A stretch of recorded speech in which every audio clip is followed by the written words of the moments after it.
in golf and shitting on niggas. And to B point, like we were saying in the chat though, it used to be surprising when Tiger lost, and that doesn't happen in golf. That is an impossible thing. Like a good person. That was the same thing with Jordan though.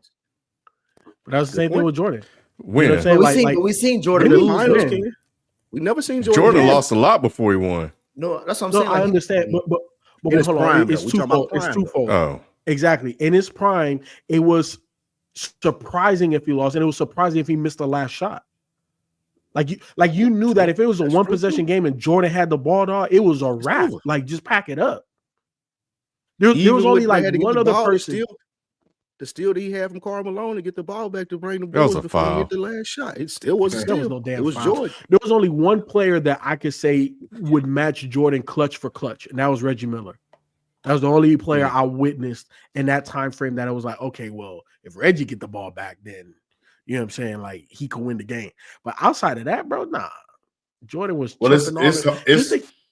it's harder to hit a baseball than it is to do anything else. Oh, 100%. I say golf. It's not golf harder than baseball. But Tiger Woods won at 21 years old. He won his first major at 21 years old, bro. Like, he was a prodigy and kept winning. That nigga was so good they had to like tell you that getting shorties was bad. Like you know what I mean? Like they literally made y'all think that like getting biddies was like a bad thing. Like they was like, yo, hey Q, we need he's immoral for getting biddies. Like this shit crazy. We need to do a 30 for 30, bro. His career went down because he cheated on his wife. We've seen so many other things that happen in sports. Nobody give a fuck, bro. So many. He cheated on his white woman, wife with other white women. Bro, Jalen Green baby mama is like 50 years old when we talking about Tiger Woods shit. Like this shit. You saw her with her son and his game. She looks crazy. She looks crazy. The same age. That's crazy. Hey, bro, so you like fucking my mom or what? Like, nigga, that's disgusting, bro. Like, you can't be doing that. Oh man. Hey, bro, if your homeboy is smashing the mom, your mama like, crazy. Hey, bro, like, how you like my mom, bro? Like that shit, like that's not it, bro. Like, how your homeboy gonna be like, go to your room? That's disgusting, bro. Hey, dinner on the table, little bro. and you can't play him in Madden, Luke, because he gonna talk shit. This is how I do your mom. But I'm trying to tell you, she not all the way there. Cause like I seen like. I don't know if it was real, but I think Mary J. Blige is dating some guy who's like 12 years younger than her. So, Mary in her 50s and shit. This nigga like probably like 39, 40. Bro, tell me why, like, I'm not, just could be like bullshit, but it looked like it was real. Drea was in the comments like, I'm happy for you, Mary. Hope all you hating niggas keep the same energy, blah, blah, blah, which y'all selective. And niggas is like, bro, how is a 39, 51 and almost 40 is not the same as like barely drinking and 39, bro. Like he just started drinking last year. Yeah. Legally. Wow. Come on, cuz. All right, let's get started. Can't even Uber. He can't even rent a car. You can't rent a car. Baby daddy can't rent a fucking car. This is the place where sports opinions collide. Dead in Sports. I'm your host, Kenneth Binge. Joining me on the show, we have Nick, Shelton, Q, and Spike. What up, fellas? What's happening? What up, FIFO? Damn. I'm just trying and FIFO. Shit. God damn. I wasn't here from day one. Shit. I wasn't listening, but I thought maybe he said this me and FIFO, and then he introduced the rest of us. Damn. Oopsie. Yeah, do roll call. Yeah, what up, everybody? Glad to see everybody here with us on the first show of 2025 as we kick off the playoff season in football with college and NFL. And we are here to definitely go over the end of the regular season that just took place last Sunday. And we'll look ahead to the wildcard matchups, also hit some news. But first, before we do all that, and we got a special guest coming through too. But before we get into the NFL talk, man, let's start with college football.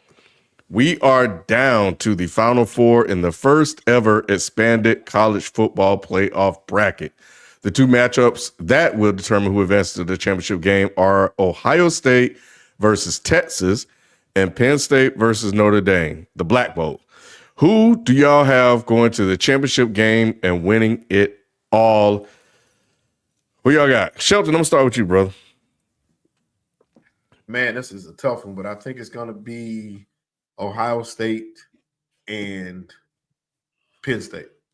I really do. And I'm hoping that Penn State and Franklin can pull it out. But I really don't see – I see Penn State being a little too tough for Notre Dame. Notre Dame is a really, really good squad. Marcus Freeman got those boys ready to play. I just think Penn State is just a little bit more gritty. And I'm just really hoping Ohio State can pull it out. That's basically why I put them in there over Texas. I just don't like Texas. But you don't like Texas? No. Why? Is it like is it a Carolina thing? Well, they're in the SEC now, which is cool that they are representing the SEC. But I just never have been a fan of Texas. That's all. Just nothing personal. Just gotcha. Like What about you, Lou? Oh, go ahead, Nick. Yeah, for me, I was just gonna say I think the main thing this season is like Ryan Day has to win it all. If Ryan Day doesn't win it, if he loses at any point in time for the rest of this time between now and the title game, it's a failure, and he's probably gonna get fired. That's not because they have the best team. Like I was doubting them. I was in Ohio, in Cincy for the holidays and shit like that, talking to everybody saying I don't trust this team. And they're like, nigga, what you mean? I'm like, bro, that quarterback and that head coach has been when the shit get tight, nigga, they don't make things happen. Now they blew out these 2 games and they shut me up, but that now kicks the expectations. Oh, y'all should have been the favorite this whole time. The way they beat Oregon like that after the game that we saw earlier this year, like, come on, bro. Like, there's like Texas shouldn't be shit, and whoever even wins between Notre Dame and Penn State don't mean shit. So Ohio State needs to win this whole thing for me to even make sense of this year for Ryan Day, because otherwise they paid $20 million for that fucking roster, and they got the best of damn near everybody except QB. He has to win this. But between Penn State and Notre Dame, I'm going with Notre Dame just because I fuck with Marcus Freeman. He came from UC and all that shit. But I think he has Notre Dame playing a lot tougher than I've seen them in a long time. Like, it's been a minute since I've seen this team, this franchise, this program look this good. So I think they can put points on the board, and I don't trust Penn State to put points on the board.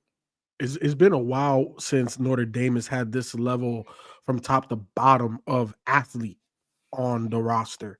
And I saw this thing, I want to say it was on ESPN, where they were talking about how Freeman, when he played at Notre Dame, he they went to Mass or something like that, and one of the coaches before him kind of took that away and he brought it back, and the players said that like they really like it. It brings everybody together.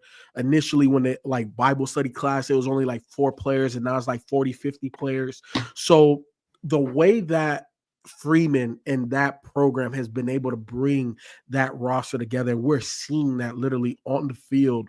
I think that is going to be hard to beat. So I got Notre Dame. In terms of Texas and Ohio State, I don't disagree with you, Nick, where I don't necessarily trust Ohio State to the umpteenth degree, but I do think that they are a class above Texas when it like just throughout the entire roster. And I don't know. I'm leaning toward Ohio State. I think it's going to be a close game, but I think Ohio State pulls it out. Yeah, I agree. Ohio State has the best roster in this. They should win it. I do think they're favorite. And I think Ryan Day has a chip on his shoulder for people like Nick saying that he should lose his job when he's lost like 2 games over the last 3 to 4 years. Yes, you have to beat Michigan. I understand that that's a really important game, but Ohio State can't really do, and they're not going to get a better coach than this. He's proven that he knows what to do and can take Ohio State to the promised land. And I think he, like, again, coaching with a chip on his shoulder. So I have Ohio State winning it. Who would I like to see? And in Notre Dame versus Penn State, I would take Penn State. And that's just because of the rap that Franklin is getting. People saying that he can't win the big game. And I would like to see him win the big game and then be in the even bigger game against Ohio State and possibly even pull off an upset. That's what I'm rooting for. But who do I think is going to win? I think Ohio State is going to win. See, Ken, I'm gonna hit you with, Lou, I'm gonna hit you with something that FIFA always do that's disrespectful, but I'm just gonna have to say it. That's how I know you from Tennessee, based on what you said. Ohio State can't get a better coach. Do you know the last 3 coaches that they had won titles? 2 to 3 coaches they had. Jim Tressel, even Urban. I'm gonna kick you in your shin, Meyer. Like, what are you talking about? Ohio State always. Ryan Day is a proven successful commodity in college football. Proven Any other team would be, what has he won? Any What has other he team won? in college football would be dying to have Ryan What Day. He has just he lost won? to Michigan. Bro, we are just don't now know about seeing that we spot. are just now seeing that Any team would take him. D'Amico Ryans has untapped the potential of CJ Stroud that we didn't even know was at Ohio State until they played Georgia. If you talk about ain't even been good this year. But So, he's won his division twice in a row. He ain't losing to motherfuckers like Michigan, where he's the better favorite. I'm just saying, like, Ryan, what has Ryan done for me to say, like, oh, we gotta keep him? Ohio State is they win their conference every year. What's his best record? His best wins are just now. As a head coach, his best wins are just now. I'm gonna tell you right now. You can't show me another win that was like, oh, this is a great win by Ryan Day. This solidified him as this nigga. When they went to the playoffs previously before this. Like they weren't supposed to win that game. Stroud showed up and showed his ass. Yeah, Stroud was there. He had a great quarterback. Great quarterbacks go to universities with somebody who can recruit them. Ryan Day is a good recruiter, obviously, and they got a lot of money. You can't do a lot better than Ryan Day, man. I don't get the Midwest, Michigan, and why that's as important than any other game, but you're not gonna get a better because it shows dominance. It shows fucking he hasn't been showing dominance until now. Q, I know I want to get your thoughts too, but it's like we're just now seeing the best of Ryan Day. And if it doesn't end in the title, then he ain't the best. We can go get somebody to win. Anybody can coach out. Me, Shelton, and FIFO can coach Ohio State to win 10 plus games. Shit, nigga. If they paying $20 million to the roster, who ain't coming to Columbus? Yeah. No, I got Texas, Ohio State. Okay. Nick, you make a great point when it comes to Ohio State in clutch situations. We have not seen them in that situation in the playoffs so far, so we don't know how they will perform. But like you, I doubt they will perform very, very well. We've seen them fail too many times. For them to win this game against Texas, they probably need to blow them out. Because if it gets close, they might mess up. And there's evidence to back that up. My thing is, and I'm taking Ohio State, because it looks like they figured out, why don't we just throw it to the elite receivers that we have? And it's working out for them. Jeremiah Smith, the other guy that starts with the E, Imiku Aboku, or whatever his name is. He's gonna call him Ebola. I mean, they and the other thing is about Texas. Like, they should not even be here, and if you take away that non-targeting call and call it correctly, they're not even in this matchup. So, and do I trust Urs in a close situation? I don't know.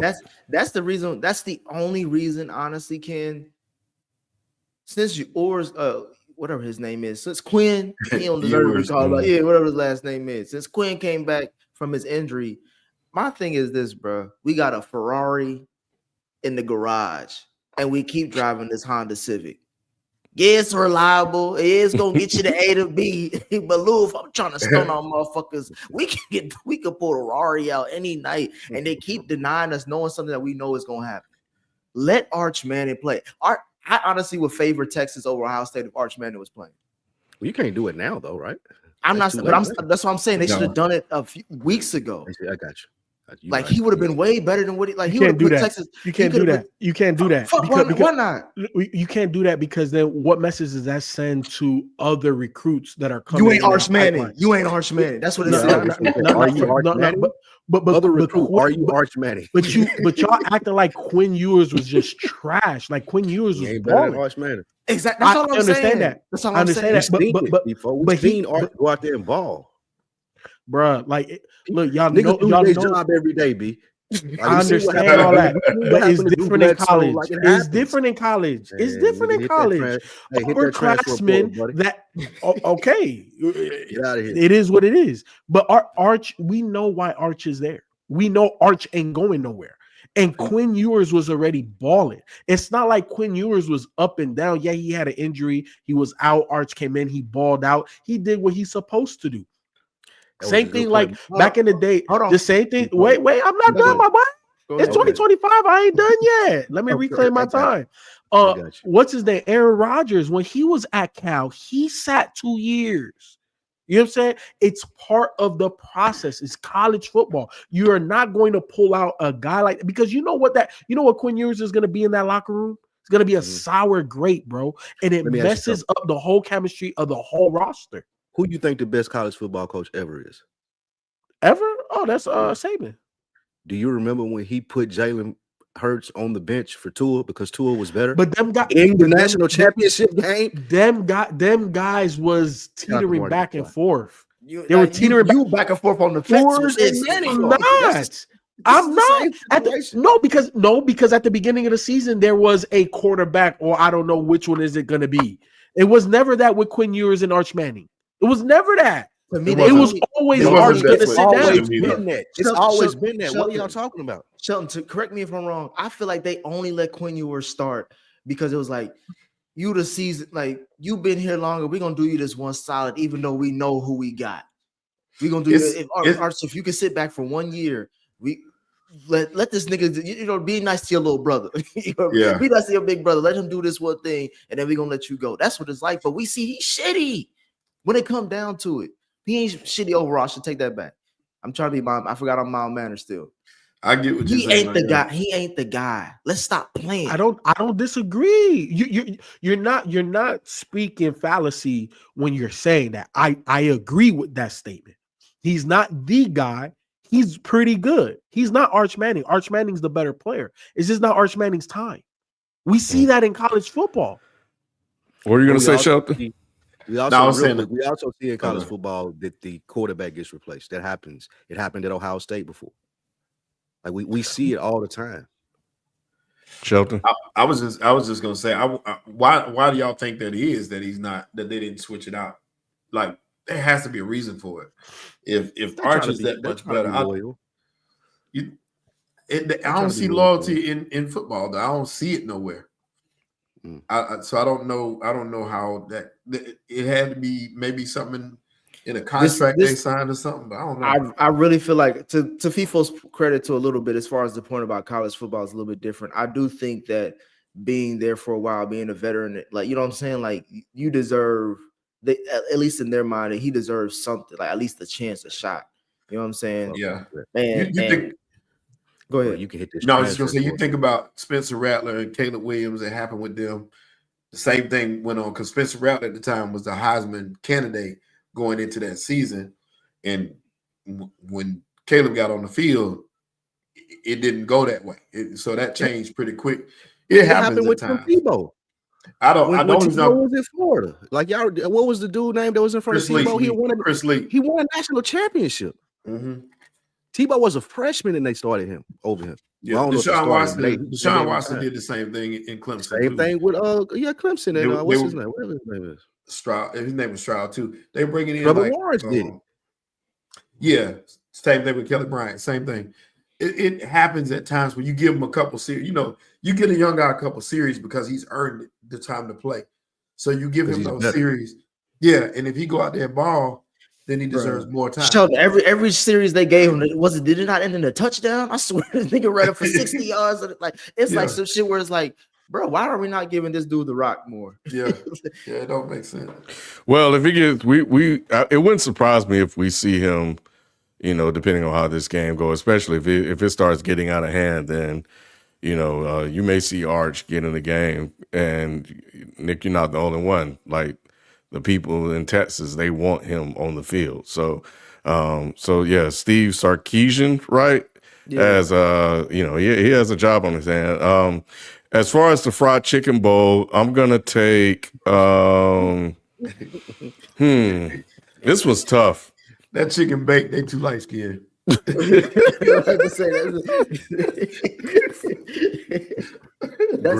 real chicken. That's not even chicken. That's poultry. That's poultry over there, boy. I'm gonna go with Penn State on this one. I think, I'm proud of both coaches. They both were in some very precarious situations with some pretty bad losses, but they're here now, and only one can move forward. and it's going to be. I think it's going to be Penn State. Their running back, and I think they got two, was out there making Genty look like a goddamn busted truck. Yeah, Penn. The running backs of Penn, man. Genty couldn't do shit. Now I know,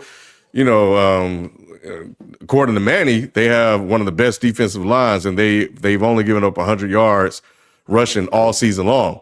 But if you were a Heisman runner-up, you're supposed to be that guy. You're supposed to be elite. They shouldn't be and you ran on everybody, and you fumbled twice in the game. And these other guys have though. And Tony, man, they force-fed him 100 yards, bro. It was like he was stuck carries. He was stuck at like 90 something. The game they was trailing by what, maybe 10 points, 2 touchdowns or something. It was like 2 minutes or something. The game was damn near over, and they were handing him the ball just to get him to break 100 yards. Okay, I think, is it fair to say that Genty doesn't have the same help on the outside as Penn State does? But in terms of receivers? I'm just saying, that whole offense is Genty. I think part of it is he did play against lesser competition throughout the year, so he looked better because of that. I don't disagree there, but I also believe that he doesn't have the same type of help. You know what I'm saying? I think it's different. See, to me, it's like Genty plays so mid-can. He made that white boy Shabuzi when he faced. His stock shot up. Scatterboo. Scatterini. Y'all got Eminem fucked up, boy. He gonna people gonna take a chance on him. Bro, he a third round pick now. He was going from undrafted to a third round pick. Somebody's gonna take some. Yeah. They were comparing him to Christian McCaffrey. He looked so good compared to Genty, bro. They told me for a minute. I was like, man, this white boy. I was almost convinced. Yeah, he had I was trying to give you light skin. He had that stone cold face too when he was making them plays. Like he knew he was that nigga. He was. That was. But Q, they ain't got no. In the chat. Couldn't no black person talk shit like he was talking shit, or like how they said. Couldn't no black person do that.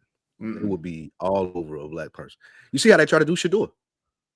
Quit trying to bring Shador up so much, bro. He always try to nobody ever asked. I know they just came out of nowhere, bro. He was trying to talk. I had to give y'all an example. Man. Pause that whole celebration, Spike. I gotta let you know that shit was crazy. Q, I was gonna ask you, bro, why ain't they got love for Montel Jordan at Notre Dame in South Bend, Indiana? Why nobody think he can win?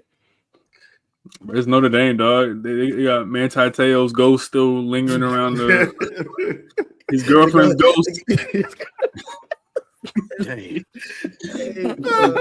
You feel me? Who got the worst girlfriend, Manti Te'o or Travis Hunter? Shit, Te'o don't exist. I take Te'o. Exactly. Te'o don't even exist. Joy Taylor's fiance. That's what we got the worst one. Earl Watson dodged the bullet. Earl Watson, Euro stepped right through that shit. I thought he fucked up. I'm like, how you fucked up? That's the best girl you was gonna get. He fumbled the bag. That what you thought? He ain't fumbled out. He did a hot potato. He passed it to somebody else. He saved the bag. That's what he did. Hey, they gotta leave Travis Hunter alone because they was making memes about how like he was going to be the one defending Joy. He like, y'all don't know that she's just my coworker. Oh, man. He was in the parking lot with picking her up at night. Just because my girl falls asleep for 16 hours on a work trip don't mean that she not really like with her phone off. Like, come on, bro. Hey, well, girls can have male friends too. You know what I'm saying? Man, bro, pray for that boy. I'm praying for Joy Taylor, bro. Man, they doing the black woman dirty. You praying for Joy? Yeah, bro. Skip is going off scot free right now, bro. We all just talking about. Hey, bro, Nick, you talking about white man? Look, boy, that is it, man. It's hitting early in 2025, Lou, because we got the inauguration coming up on a black man's holiday. That's ultimate white man. Hey, man, that peanut butter make you forget all about Skip. Whitlock had me in tears. Whitlock. I know Ken want to move on, but the thing is, we shouldn't even be talking about Joy. This is a lawsuit against Skip Bayless for sexual harassment. Why are they even talking about she not being like brought up for sexual harassment? Why, nothing about this. I don't think they ever liked Joy like that. You know why though? Crazy. The reason why it's getting brought up, the conversation should be larger about like just office etiquette, bro. Like if you're a man, woman, doesn't matter, bro. Man, woman doesn't matter.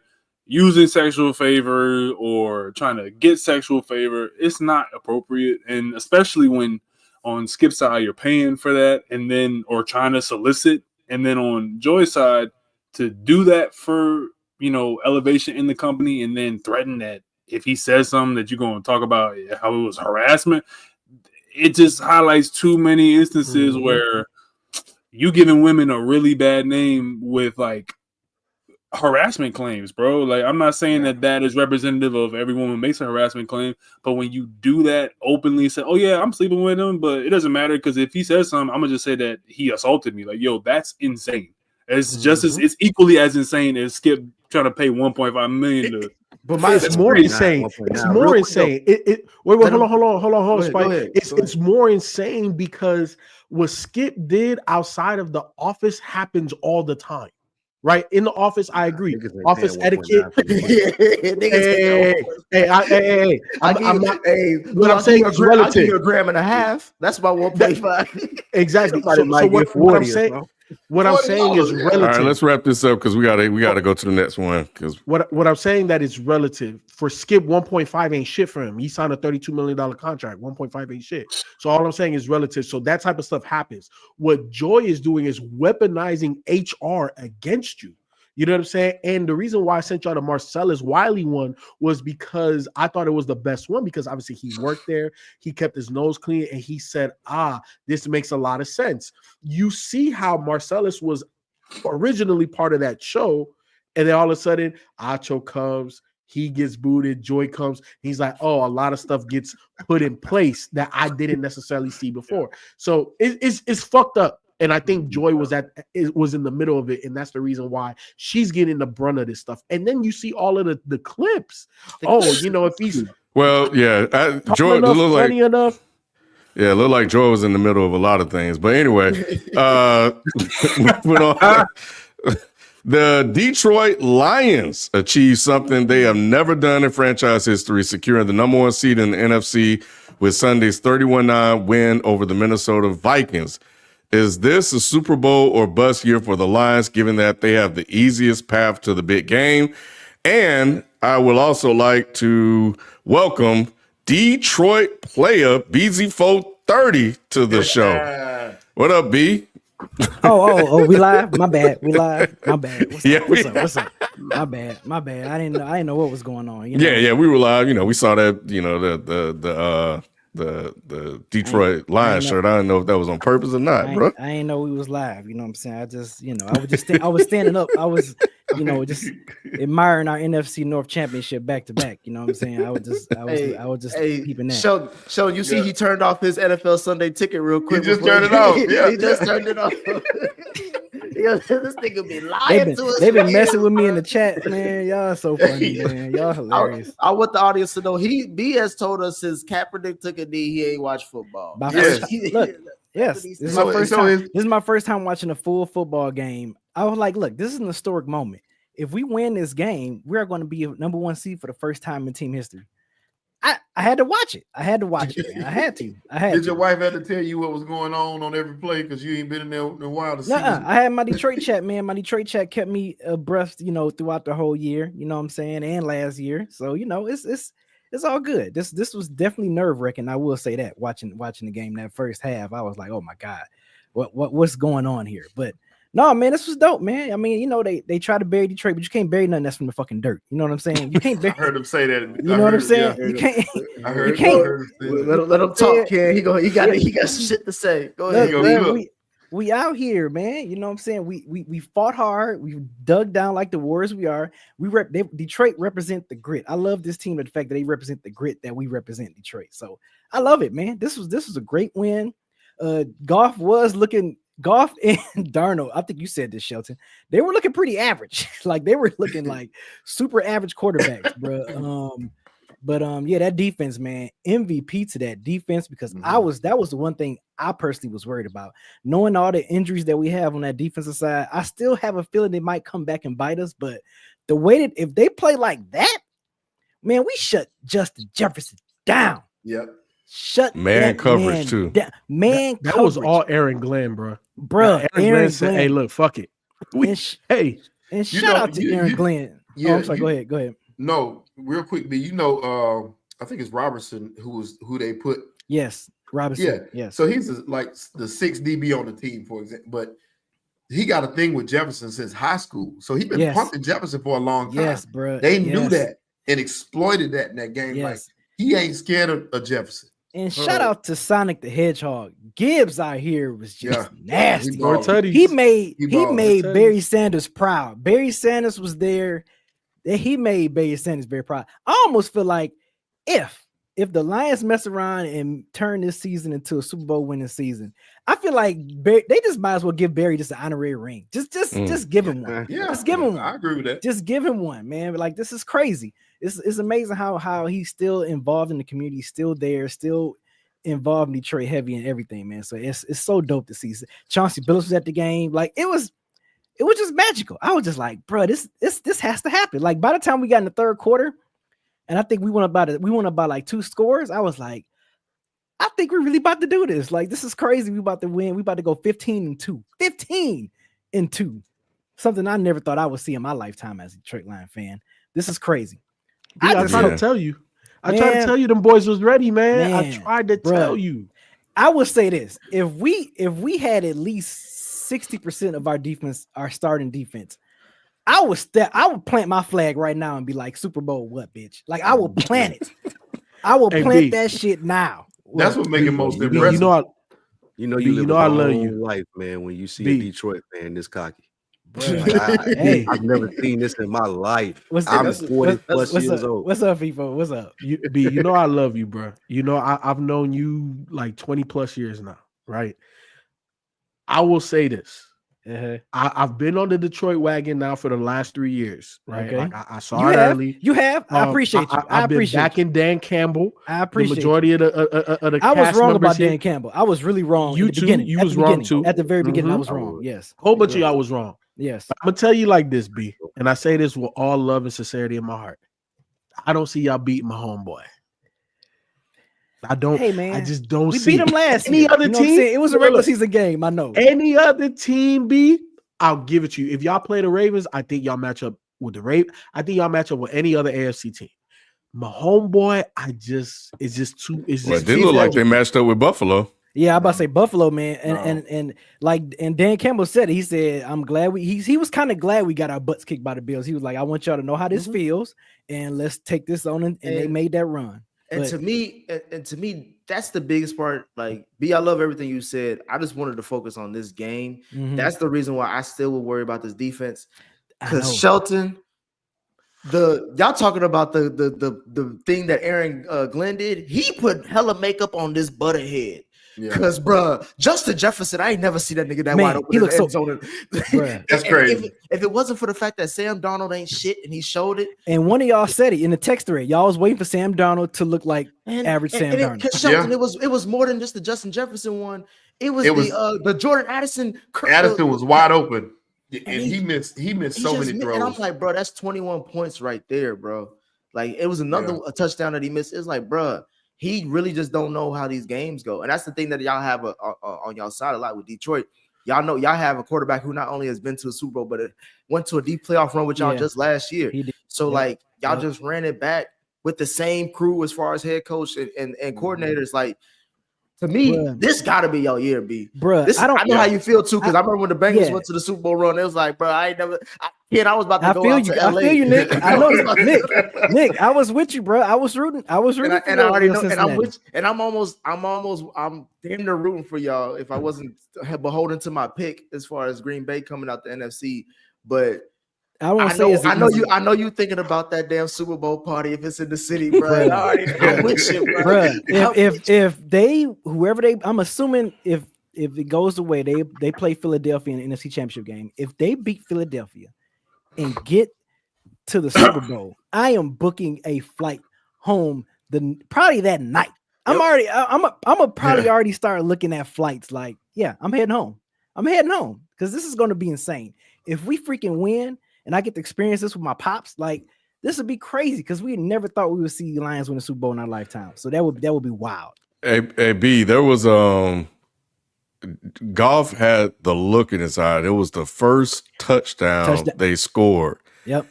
And it was just a look on his face where he was like, "Hey, we about to go get this shit." Yes. They just turned up on them, bro. Yeah, and bro. That defense, man, we shut them down like 3 or 4 times in the red zone. Like they did not score touchdowns, field goals. Sometimes they went for it on fourth twice. Man, I'm gonna say this. I'm gonna say this. I'm gonna say this. I'm so glad I haven't been watching the Detroit Lions because man, it was a lot of times Dan Campbell was going for. I'm like, take the points, Dan. Going for it, and he scored a touchdown on a couple of them. I was like, "Holy shit!" Yeah, the fact that he put so much pressure on these other defenses because it's like y'all know he gonna go for it on fourth down. So when fourth down come, unless we like pint like on our own 15, we punting the ball. But if we he like may go for it then, he went for it inside of 20 at one. This man keep going for it, and I'd be like, Dan, what are you doing? Just take the points. What's going on here?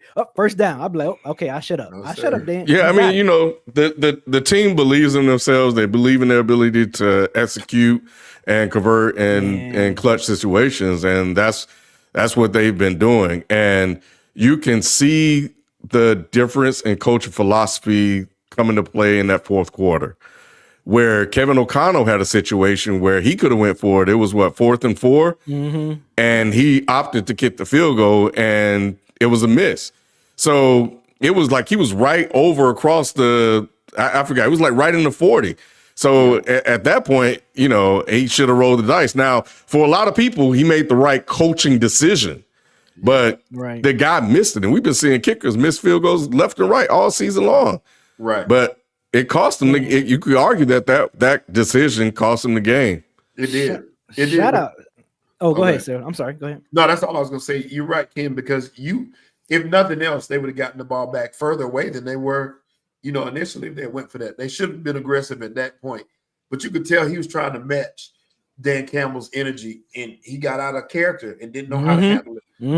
He was out. He sure did. That coach, the Minnesota coach, he definitely was doing stuff out of character. Yeah, so I'm just like, you can't play poker. You can't play poker if you playing against a poker player and you don't know how to play poker. Bro. And that's what he was doing. Shout out to the coordinators, man. I'm really going to miss those guys because I know they're going after this year, bro. Regardless of what happened, they're both going to be. They're going, man. We miss it. We're gonna miss Aaron Glenn. Yeah. Ben Johnson, they're leaving. The thing about that. I was gonna say the thing about Aaron Glenn though is like you ain't got to worry about it because after a year he's gonna be right back. No, he's not. But look, rumor has it he's going to New Orleans. I told him he's going to New Orleans. Exactly, that's what I said. Showed he gonna be. Yeah, he'll be back. Hey, Lou, just so you know, real quick, Lou. Breaking news: McCarthy was denied the chance to interview. They denied it. I saw that. Yeah, so that's crazy. Ben Johnson will be in Chicago, I think. So that's because they don't bring him back. What up? So this is the reason why, like, answering the question, is this Super Bowl or bust? I think this is to a degree because you are going to lose Ben Johnson 100%, and you're going to lose Aaron Glenn. Yep. Now the belief in what they have going on is still going to be there. Yeah, the execution, we don't know what that's going to look like with new coordinators. Man, I don't know. That's why I'm like, man, we got to do this year. We have to because all our brains of the defense and the offensive play calling is going to be gone. So we need to make this happen. Hey B, what just to get like a mood of the city, how's everybody feeling? Like, your boys, everybody, the fam. On cloud 9. I am telling y'all now, if the Lions win the Super Bowl, and Ken, you've been up to Detroit before. You saw Detroit River off the skyline. Man, folks are gonna go out there swimming in Detroit River in February if they win the Super Bowl. I am telling y'all that right now. People are going to jump inside the Detroit. They are going to jump out in the Detroit River. I don't care what temperature it is. They are going to go out there and swim in the Detroit River, bro. I'm telling you, it's gonna be nuts. I fuck around and book the same flight with you, bro, because I already know I'm just saying if y'all win, bro, I'm telling y'all that's gonna be a night in Detroit you don't want to miss, bro. It's gonna be parade, insane. that whole weekend lead up to the parade, and then the parade, bro. It's gonna be insane. Nuts. Yeah, I'm gonna have to fly back twice. Like I'm gonna have to fly back for the win. Like if we go to Super Bowl, we win, and then I'm gonna have to like book another flight coming back for the parade. Like so B, I got a question. Now, say you win it all. Y'all, you do all this. Yeah. What are you gonna do next year? You watching the games? And unless Detroit get back to Super Bowl. Oh, you just go like, okay. Yeah.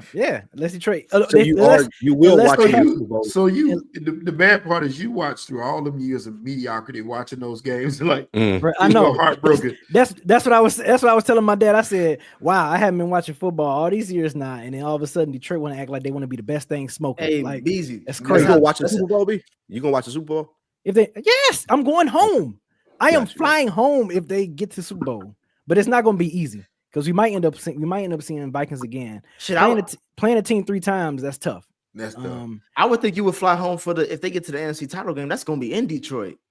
No, the Super Bowl, bro. That's big. We've been in the NFC title game twice. So, but I'm saying like to host one. I know that's different. That's different. That's different. But nah, if we get to Super Bowl, I got to be home. I got to go home. I have to fly. You know, the last time they hosted a title game, 2006. 19. Are you talking? No, it was like 1950. You talking about Detroit? You talking about Detroit hosting the Super Bowl? No, hosting championship. Oh, hosted NFC. Okay, yeah. I thought you said it was like 1950 something. 1956. Yeah, 57. It's probably 57. It's probably 57. 56, when they won the championship in the 50s, my nigga. Yeah. Hey, fact check it, but I know it was in the 50s. That's when they won the championship before the Super Bowl era. It was in 57. So yes, it was. That's how long. Well, yeah,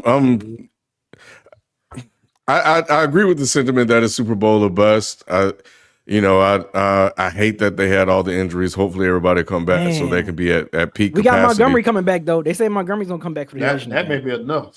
Yeah, that's gonna be nice. Yeah, right but they're executing on a high level. So I'm pulling for you, B. I'm happy for you. Y'all gonna have to delete me out that chat, man. I'm telling y'all right now. Y'all gonna just take me out. Just like if we in the Super Bowl and we win, the clock say 00, triple, just take me out the chat. Just take me out. Nah, man, it's I think you've earned it after all those. You've suffered a lot. Over the years, 16, bro. 0-16. Yeah. So I would prefer and would love to see it all. I'm like I said, I'm happy for you. I love to see when guys like you guys have your teams and they finally get a chance to like do something and accomplish something. And I think that's dope. Yeah. Like even when we was on Ford Field was still damn near selling out with just paper bags on their face. Like that shit was crazy. Yeah. So I hope everybody get a chance to experience. Like when Cincy went to the Super Bowl, I thought that was dope. Yeah. When Philly won the Super Bowl, it was good to see. And they beat the Patriots too. On top of that. Yeah. That was great. That was a Christmas day for me. Man, when Dallas went to the Super Bowl for Lou. Nah, Lou. I don't know when. Lou, I was just about to say, keep that same energy. I am. I will. No, I will. I will. It's Dallas. That same energy. That'll be the same day. I'm gonna be with Cap. Well, Lou, I will because I know you root for the team, and I like to see you guys happy because I don't have really any investments in it. So if y'all happy, it's good with me. But what I will say is though, B's rooting for Detroit. Q was rooting for Philly when they were going through hell, bro. Like up and down. You rooting for a team that won. Like y'all, it's damn near a bad winning team. Nick's from Cincy. Come on, bro. How you gonna feel when the Panthers win for Sheldon? I'll be happy for Shelton too. Hey, Lou, I suffered through the Panthers, so I was there when they, and when they won, so I was there through it all. So they've been to the Super Bowl since then. Yeah, I didn't. Yeah, they've been to the Super Bowl. I didn't know Shelton then, but they've been there before. So people out Chicago, the Miami, which one? Either one. Shit, it's been forever. We gonna get to Miami. We gonna get to Miami later. Yeah, we are. But yeah, man, I'm even if y'all don't, just to get that history, I think it's dope that you got a chance to experience that, your pops and everybody like that. It's been a lot of long years, man. It's crazy. I'm glad the energy is kind of spreading to our other Detroit teams. Detroit Tigers had a surprising great season. Then the Pistons, they look at it. They matched their total win in December from last year. So I'm proud. Go Pistons, man. We just hit 500. Yeah, and K about to be All-Star this year for the first time. So Yeah, if he about to start talking shit, you all right, get ready. I'm just saying, this the precursor. Bruh, man, if they win a Super Bowl, Nick, it's a wrap. That chat is over. The Dead End Sports chat is done. You hear me? It is done. I cannot wait. What up, Q? Well, I don't think I say what up to Q. What up, Q? What up? Man, This man on cloud nine, bruh. Yeah, I am. You see this? Look, I went to work with my the same hoodie y'all showed you on the picture. I went to work with that hoodie on. Everybody at work was just bowing down to me. They were just bowing down. All right, B, yes. Okay, B, yes. Yo, Detroit Lions, because they all Falcon fans. So yeah, I'm like, yeah, I know. They all them Falcon fans. All what you said? You picked them to go to the Super Bowl, kid. I did, and that's why I said, ugh. They deserve all of it. Yeah, man. I was on cloud nine, man. This is crazy. Called my dad. He called me like 5 times that night. It was wild. It was a great night. Well, congratulations, bro. Thank you. You know, we'll definitely check in with you, and we'll see how it go. Yeah, I know, man. It's not gonna be easy. You got the bye though, so you ain't got to worry about it. That's great. Hopefully some more defensive players can kind of heal up, and we need everybody. We need all hands on deck, because this is it's about to be, especially if we play Philly. That's the one I'm scared of, because Saquon. Yeah, that'll be a tough matchup. But anyway, man, we're gonna keep it moving. Glad you were able to come on and chop it up with us and kind of share with the people, what everything is like, and just so they can see the joy and the feeling of what is of Detroit and celebrating this accomplishment. That's right. First time in history. Damn right it is. So, all right, man. We'll holler at you later, bro. All right, peace. Go Pistons. All right, B. Peace. All right, man. Moving on, unless y'all had anything else with Detroit. I got one thing. All y'all niggas was wrong about Dan Campbell. Dan Campbell ain't let him just have this. Let him have this. He can have that. I admit. Sometimes Q. Yeah, you're right. I was wrong. 100%. Because even now, to the point of the question, do I think that this is Super Bowl or bust? I don't, because I think that his coaching style is so effective to that organization that even when they bring new coordinators in, they're going to be able to figure it out. I'm about to say, I do. They're not gonna hire bad coordinators, because now they have a couple of years of like success. So it ain't gonna be typical Lions shit. And now you have this culture that Dan Campbell has built where they ain't gonna bring poo putts in. I don't think. So I'm thinking he turned it all the way around. So I agree. FIFO, I was 1,000,000% wrong about Dan Campbell. You was, I think I don't think he was the strongest person against. I was, because I thought it was rah-rah. I didn't believe it, but I'm not on a team. So now I see the team is responding to it, and I get it now. I don't think it's Super Bowl or bust for them, to the question, because I do think that Dan Campbell is going to implement a culture there that's going to last for a long time. Well, so here's the thing to that, right? Like I agree. And that's why I said, like, overarching, we know that they're going to be a gritty team. They're going to be tough. They're going to go for it on 4th down. We know overall what it's going to look like. It's the execution part, right? Like that Ben Johnson brings, especially to the offense, right? I think Ben Johnson has done a better job than Aaron Glenn. Not saying that Aaron Glenn has been trash. It's just he hasn't had the same type of horses on that side of the ball. But when we see execution-wise on the offense, the creativity, I don't know if you can replace that. You can't. And that's all I'm saying.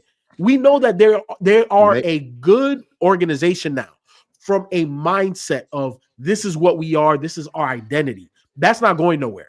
But how do they execute on the field? My counter to that would be is Dan Campbell will bring out the best, I feel like, in any coordinator that comes there. I don't know how good Ben Johnson is by himself or as a head coach. I know he's really good. I know he's a really good offensive coordinator, but I don't know that doesn't show itself anywhere else if Dan Campbell's not there. So I believe in Dan Campbell more than I do with Johnson. I'll say that. That's big. It is big, because I put a lot into what you're saying. I do agree that having a good coach and a good manager of the system is important. It really, really is. But those coordinators make that thing tick. He's the one that put those pieces in place to make, because you got to figure out how to use Gibbs. You got to figure out how to use Montgomery. Montgomery wasn't no guy like that until he got there.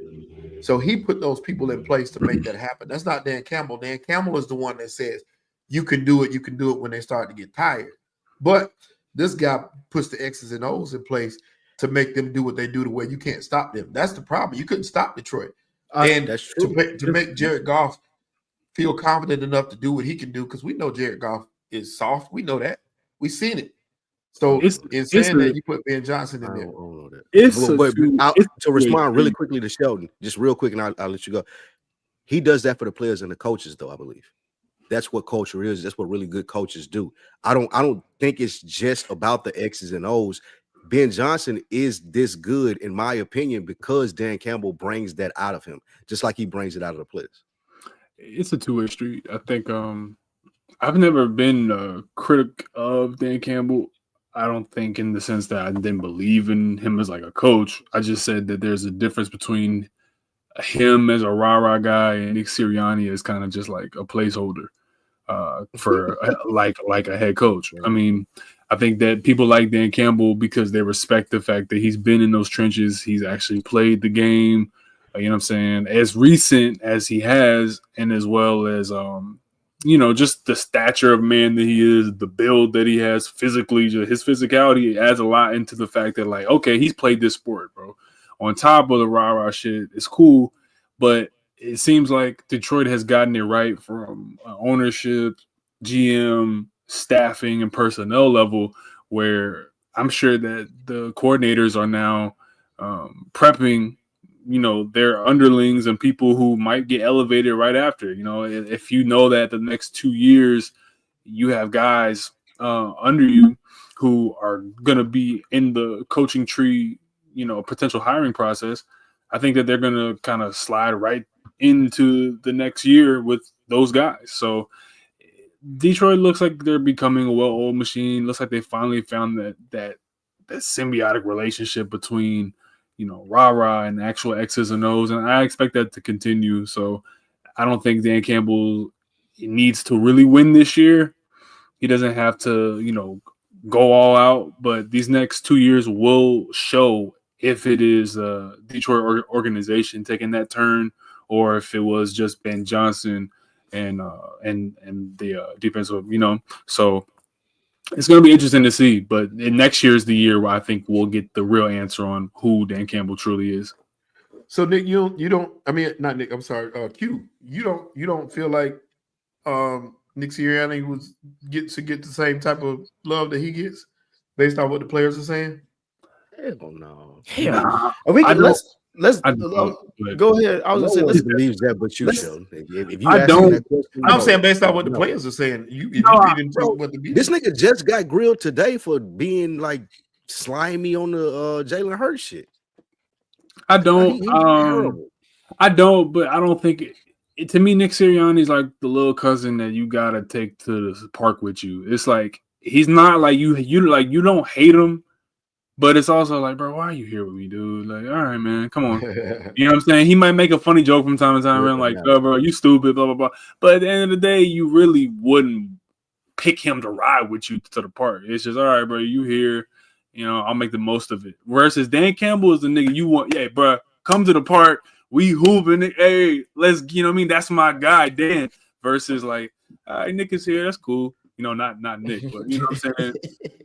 Hey, look, man, you picking up Dan Campbell. You gonna go scoop him up. Yeah, if Nick is at the park, cool. If he's not, cool. Yeah, Nick gotta find his own ride. Yeah, I agree with you. I agree with you. Open doors. They are in denial. But their record speaks for itself. I do want to talk Philly stuff. So I was wondering, Ken, what's up next as far as the topic? Well, current news, man.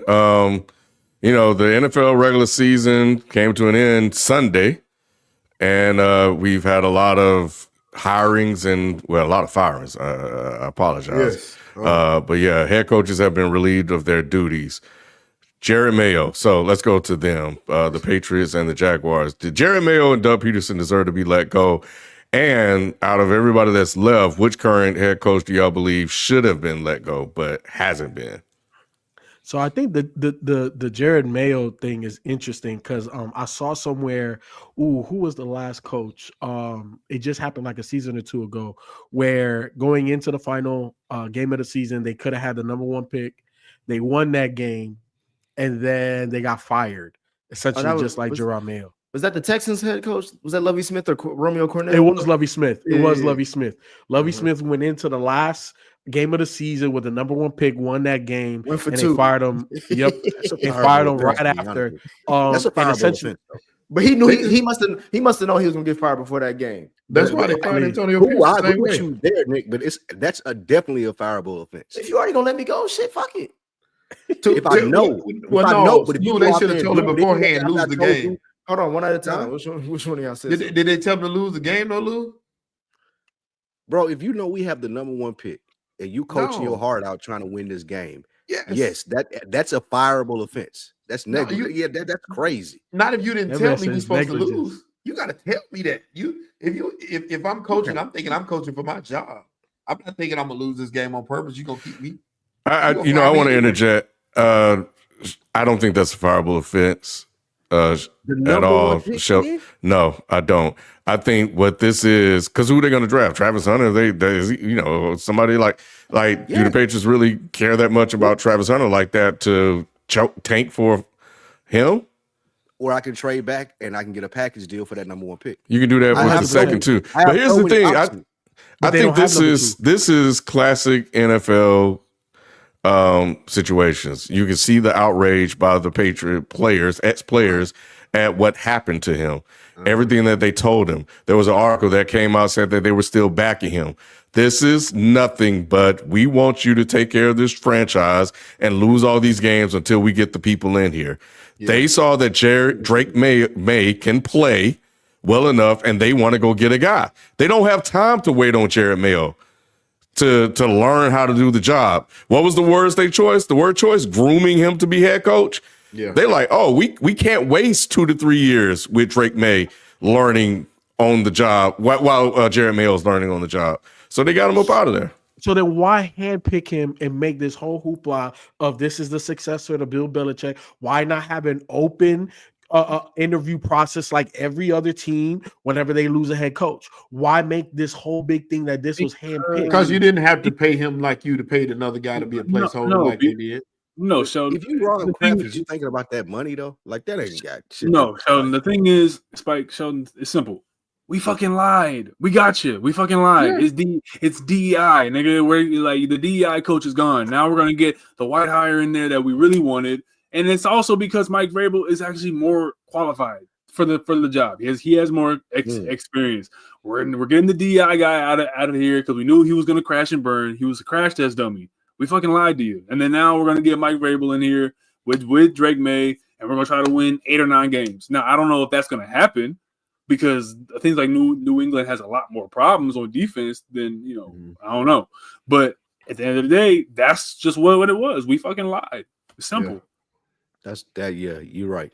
Q is definitely right about that. They lied, and I don't think that Kraft looked he didn't do himself any favors doing that press conference and saying, "Oh, I believe he can be a head coach." Because to your point, FIFO, why do you put this in my contract? Why are you saying that I'm the successor if you're going to give me 1 year to do it with a rookie quarterback and a roster that's not that good? The Patriots have $100 million in cap space. They could have got a lot of free agents if they wanted to, and they could have made that team better for Gerard Mayo if they thought that he was a good coach. But they didn't do that.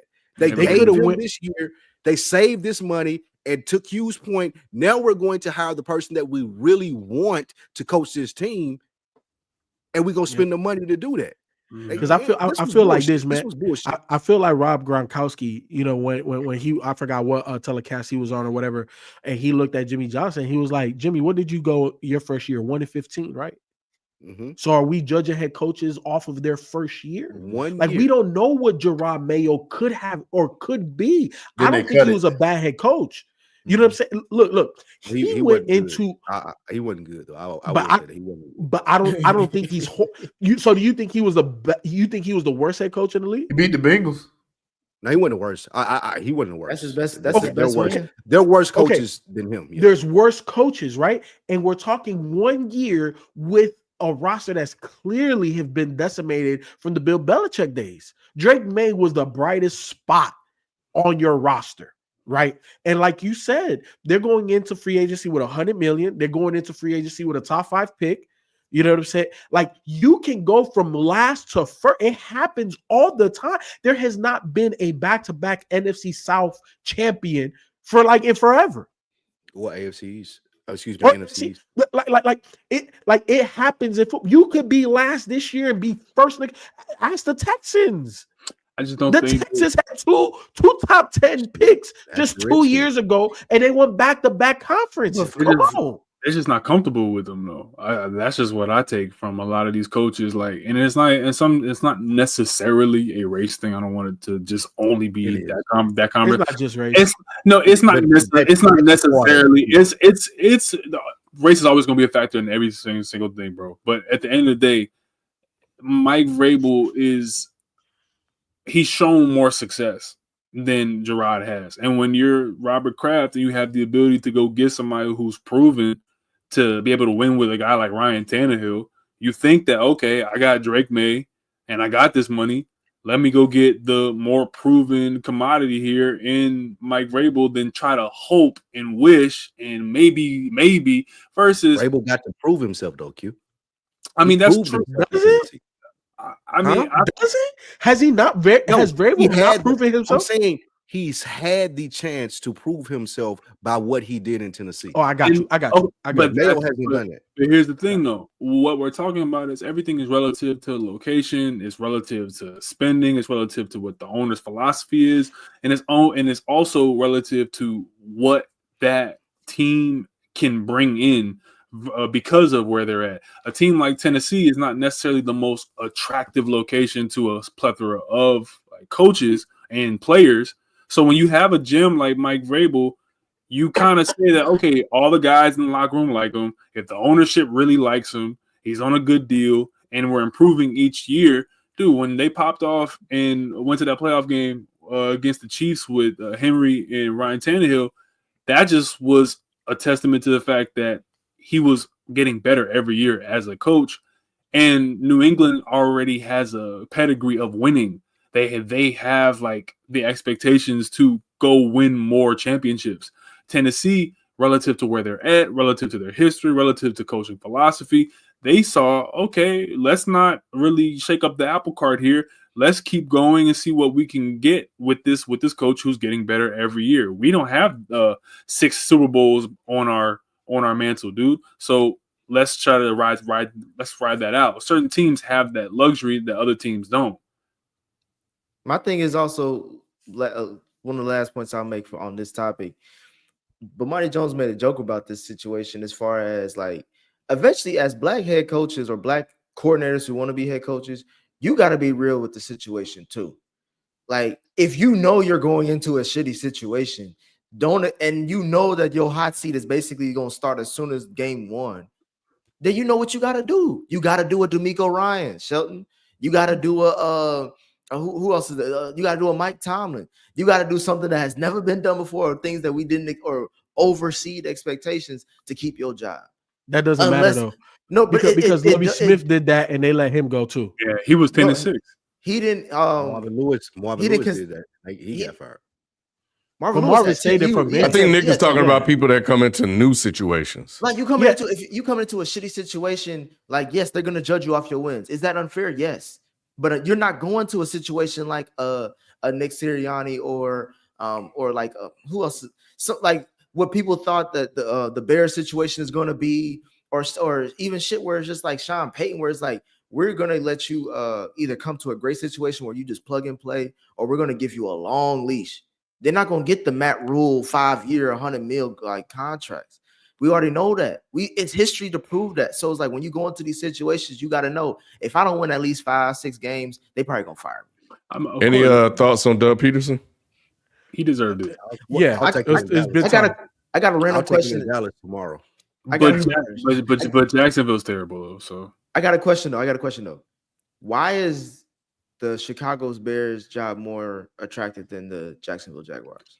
Caleb Williams. Because of theoretically what Caleb could be, what Odunze could be, Keenan Allen, you know what I'm saying? They have Keenan not coming back. That defense. Nick, it goes to your point. We know at this point, we know how good Trevor Lawrence is. But do we though? Yeah, I think we do at this point. To a degree, we figured it out by now. And he ain't gonna get much better than he is right now. That's all right if you got good talent around him. But we know what Trevor Lawrence is.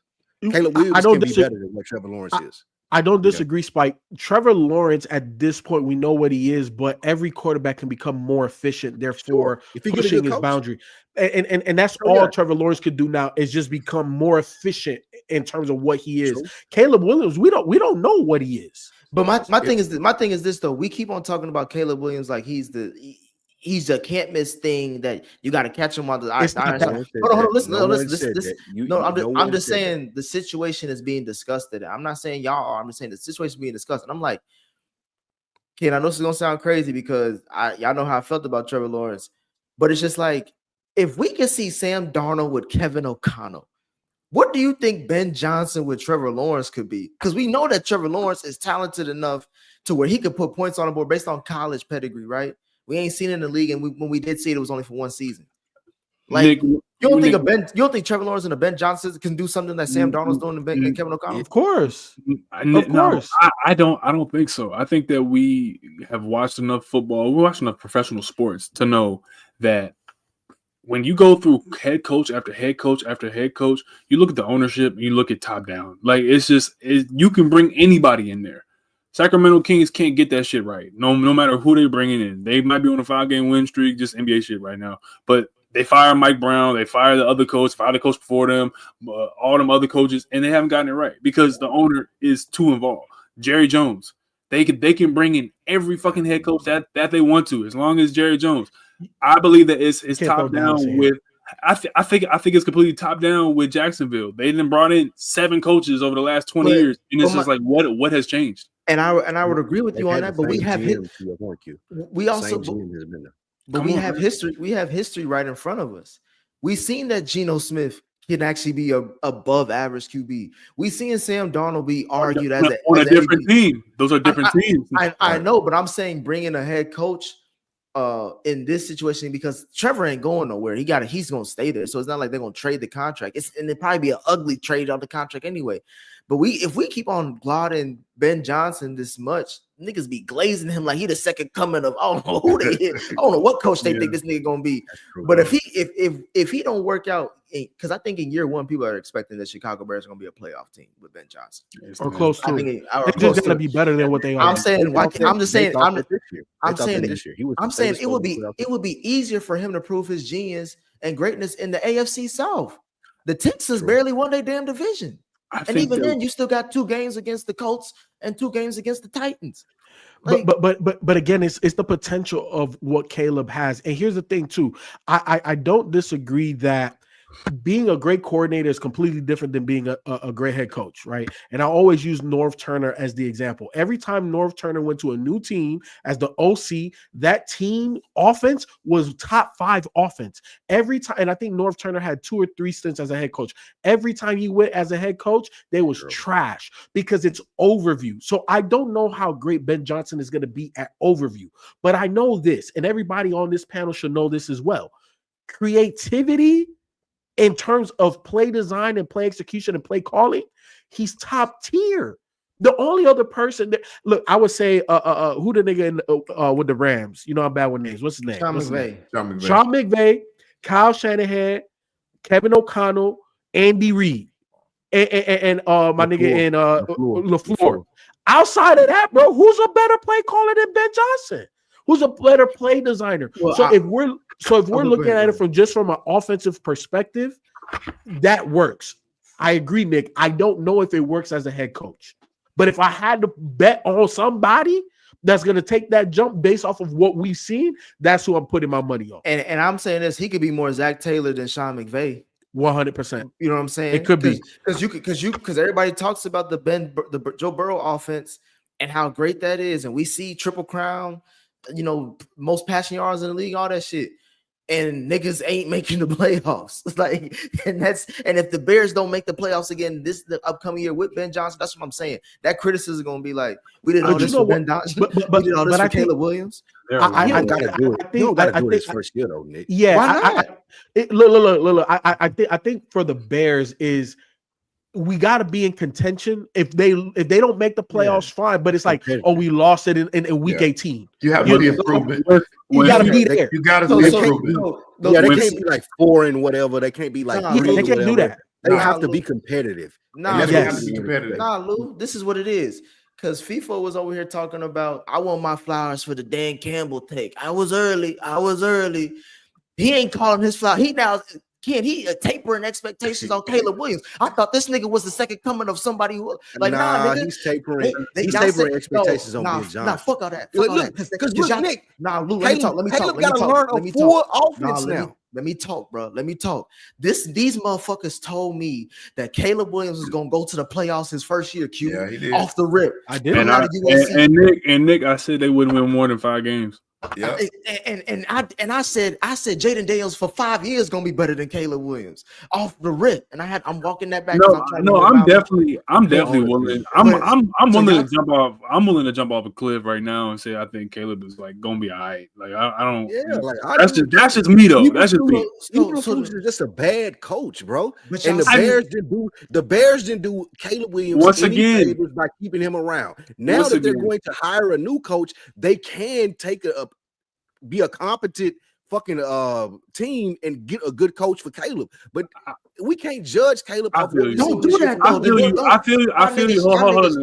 Y'all be dancing on shit, bro. And then y'all want to get y'all props for shit. Nah, nigga. Let me say 10 toes on. If Caleb is that good, he going to the fucking playoffs next year. Let me tell you something. Fuck all that shit. The problem is once again, dude. I think it comes down to organizations, and the Bears have not shown me that from an ownership standpoint, general management, all that stuff. They aren't. They just you can hire 7 coaches in 7 straight years, dude. And it's been Matt Nagy, it's been Eberflus, it's been John Fox, it's been everybody who should be competent, but there's something wrong with either the owner don't want to spend what he need to spend, he not willing to spend on the personnel. And when you see a carousel coaches, and regardless of the talent, I'm just gonna say that that is a malignant organization. Thank you. And I don't disagree. I don't disagree, but let's be fair here. The Bears over the last 2 to 3 seasons have gotten the personnel right, and they've paid the right guys. They've made the right moves. Dumb decisions though. They shouldn't have brought Eberflus back as a head 100%. coach. Because now I'm in the head coaching market. Now my young quarterback got to learn a brand new offense. Yes, he got to learn a brand new head coach. The Bears but you know what, though? That's a terrible organization. 100%. But you know how you shed your terrible organization cloak is you got to take steps. Right, just like with the Detroit Lions, they went and got Dan Campbell. They went and traded for Jared Goff, and everybody still had him as a laughing stock. And it's like, wait, there's a level of patience that needs to be there. And to address you, Nick, I think Caleb Williams is amazing because when you watch him play, he made throws last season that's like, oh, okay, maybe. Good. My homeboy, the white hype over there in Buffalo. Lamar. It's only a certain amount of quarterbacks that can do the things that he's able to do. The thing about when you're young like this and early in your career, you have to be able to learn from a system and or coach or offensive coordinator that is good. So that way you learn good habits. We knew Eberflus was a fucking dumpster fire last year, and that was an organizational mistake. Now, here's the thing. Trading for DJ Moore, you know what I'm saying? Great. Paying DJ Moore, great. Paying Jalen Johnson, paying Montez Sweat, great. They've made good moves. They just haven't made all of the moves that a good organization would do. Okay. They're taking steps. And here's the thing. I want to jump off of this because I know this is going to start another dumpster fire, and I know we don't have that much more time. However, Steelers got to move off of Mike Tomlin, not because he's trash or anything like that. Not because he's trash. If he was going to say this earlier, I would have given it to you earlier. Hold on. The only reason why I'm saying that is because it's a lot like Andy Reid with the Eagles, right? You have so much success, but you're not beating the door down anymore. Like you're literally hitting your head against that wall. And it's not that he's a bad coach. I'm not saying he needs to be out the league. I'm not saying it's just, I think Mike Tomlin's voice in that locker room has ran its course. And I think there should be a team that should trade for him, or you know what I'm saying? Like, that's the only way. If I'm the Steelers, I get rid of him. I need compensation because huh? Not a lot. I think if I'm the Steelers, I want compensation because I'm not going to be able to replace the level of production that Mike Tomlin has. So I need compensation for that. And again, I'm not saying that he's a bad coach. I'm just saying one and done ain't enough no more. It's just not. So let me ask you this. I've been saying this for years. And the Steelers, you a hater. You a Mike Tomlin hater. No, Nick. Let me ask you this. You say the same thing I'm saying, FIFO. They gonna call you a hater too. Can the Steelers go out and get a better coach than Mike Tomlin today? I already said you can't. I already said that. So why would I fire him? I think it's a mute. No. I didn't say fire. I said trade him. Trade him because you're not going to win with him. Are we gonna spend some money on a quarterback? Go get a good quarterback. Don't bring me Russell Wilson. Don't bring me fucking Justin Fields. And you know what? Get a good quarterback and give him out. And with the draft compensation I get from Mike Tomlin, I could go do that. Are we gonna go segue to the Steelers? Because there is no Steelers on the docket. Look, man, there's the playoffs on the docket. Let me just say one last thing before on Mike Tomlin. I don't think people. I mean, Steelers fans. Hey, man, let me know something in the chat room. But when it comes to Mike Tomlin, I just don't understand the calculation that you should fire him or you should let him go. I genuinely do not. I genuinely do not understand that at all. I get it. Clock management or certain things here and there can be a lot better for sure. But when the beginning of this season started, how many people were saying, man, this is going to be Mike Tomlin's first losing season. It's going to be Mike Tomlin. They're not even going to make the playoffs, blah, blah, blah. So how are we going to move the goalposts now to, well, he's going to be, and I'm not saying you, FIFO, but now people are like, well, he's going to be one and done now. He's going to be one and done. He just won 10 games with quarterbacks that y'all thought, and by y'all, I mean the greater ethos out there, thought it was done. Thought that Russ was done. Thought that Justin Fields couldn't do anything. He got a winning record with Justin Fields. Got a winning record with Russell Wilson. I don't understand how the calculation then is that to fire that coach. It is incredibly hard to win games in the NFL. And Steelers fans, y'all got to be a little bit real with yourselves. This is not the 1970s anymore. And I'm tired of the fucking racist argument that, oh, well, he won with Bill Cowher's team. Why the fuck Bill Cowher only won one Super Bowl with that same team then? I hate that fucking argument. And why did they go 8-8 the year before Bill Cowher left? That makes no sense. So Q, you want us to give him his flowers for doing his job? I do. He does their job better than him in the NFL right now. Other than Andy Reid.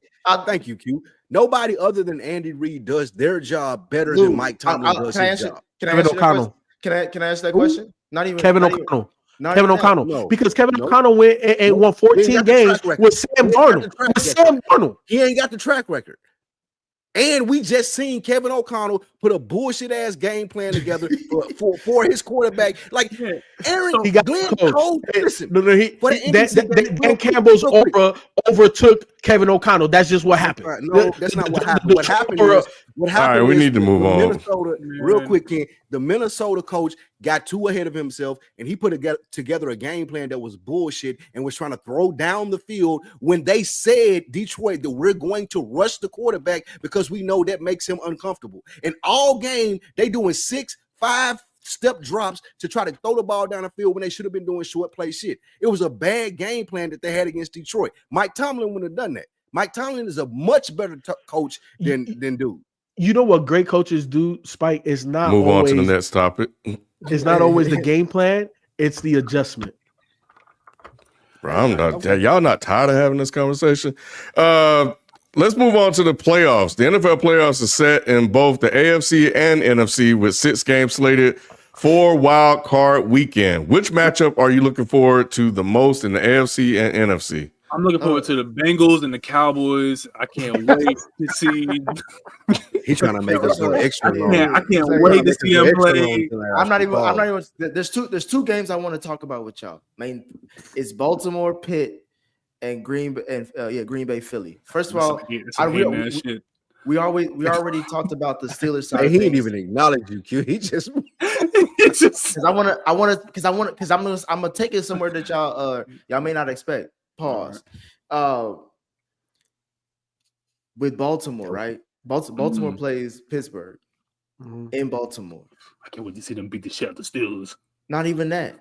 This could be the game that saves the whole conversation that we just got off of with Mike Tomlin. It won't. I'm saying I don't see how it can't. This may be the most important game of Mike Tomlin's career since the Super Bowl. I'm picking them. I'm picking the Steelers. Because Lou, listen to me. If the Steelers win this game, they not only prove that Mike Tomlin was right about the shit, and he proves that he can beat Super Bowl caliber teams. But on a Lamar Jackson side, this will be the worst loss of his career. And I will never trust Lamar. With your first I will put Lamar on the same level as Dak Prescott. I will never trust that nigga again. If he loses to this Pittsburgh team. I'm saying there's no way a black man's gonna win in this game, regardless of who wins in this thing. No. But I think that if I was a Steelers fan, or if I had any hope in the Steelers or Mike Tomlin as a head coach, he should get you this game. Man, and if he gets you this game, that shows you how great of a coach he is, because at any team that they matched up with, this is the best team for them to match up with, because we know them and Lamar plays coming off a 4-game losing streak. It's only because we know them and Lamar plays shitty against us. At all the teams he would have played, that last game he didn't play shitty though. That's more on Russ. Look, man, how is Lamar playing good or bad on Russ? I'm saying that. I said that last game was more on Russ. That's fine. I think that the Tomlin agenda will stay strong as long as he's in Pittsburgh. The only thing that would change it is if he wins a Super Bowl. That's it. Period. That's just how winning this game ain't gonna mean shit, Nick. For this season, I'll trade for Tomlin tomorrow as a Dallas fan. We don't care, Spike. Winning this game ain't gonna mean shit. You want every goddamn coach out there, bro. Other than McCarthy. We're talking the playoffs right now, Spike. We're not talking about the Cowboys. But I'm saying, like, this is a huge game for Lamar Jackson. Like, everyone's picking the Ravens, and I think the Steelers got some good. Steelers can play them better than anybody do. Like, I personally got them in the game. I believe in Mike Tomlin. I think that the Steelers were not at full health. They played 11 games. They played 3 games in 11 days. Christmas Day. Then 4 days before that, they played the Ravens. And after that, they played the Bengals. So you had 2 division games and the champions in the middle of that. And then before that, you have to play the Eagles. So they went through a whole gauntlet. Half their defense was hurt. Pickens wasn't playing. Pickens comes back.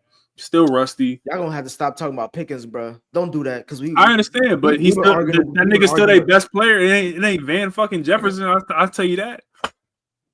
Yeah, they hate Van Jefferson, bro. Why would you stop talking about Pickens though? Because he ain't shit. Bro, he's a diva. And don't act like you got an argument for Lou or Q. He a diva. No, Sean, we can't hear you. He's a playmaker. He's a playmaker. I don't know what's wrong with him.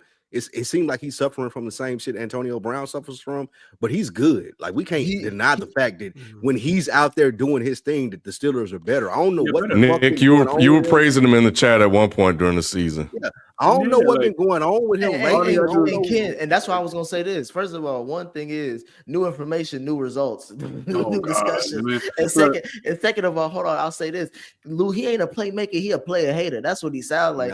Because this nigga, when he after that Russ leak clip came out, he said that. All right, bet I'm dropping everything. Fuck this nigga. I'm throwing him under the bus. And we know he's selfish because he wouldn't even block for his homeboy back in the last season or a couple seasons ago. And he said, nigga, I made a business decision on a Steelers, on a Mike Tomlin led team. He said that shit. Nah, it runs he's a Mike Tomlin running the family. His dad. That's what I'm saying. I'm saying fuck him, bro. He ain't done shit. He ain't proved that he top 5, none of that. He caught a couple nice balls. For sure, but he's still their best. He's still their best weapon. He's still the best weapon on offense.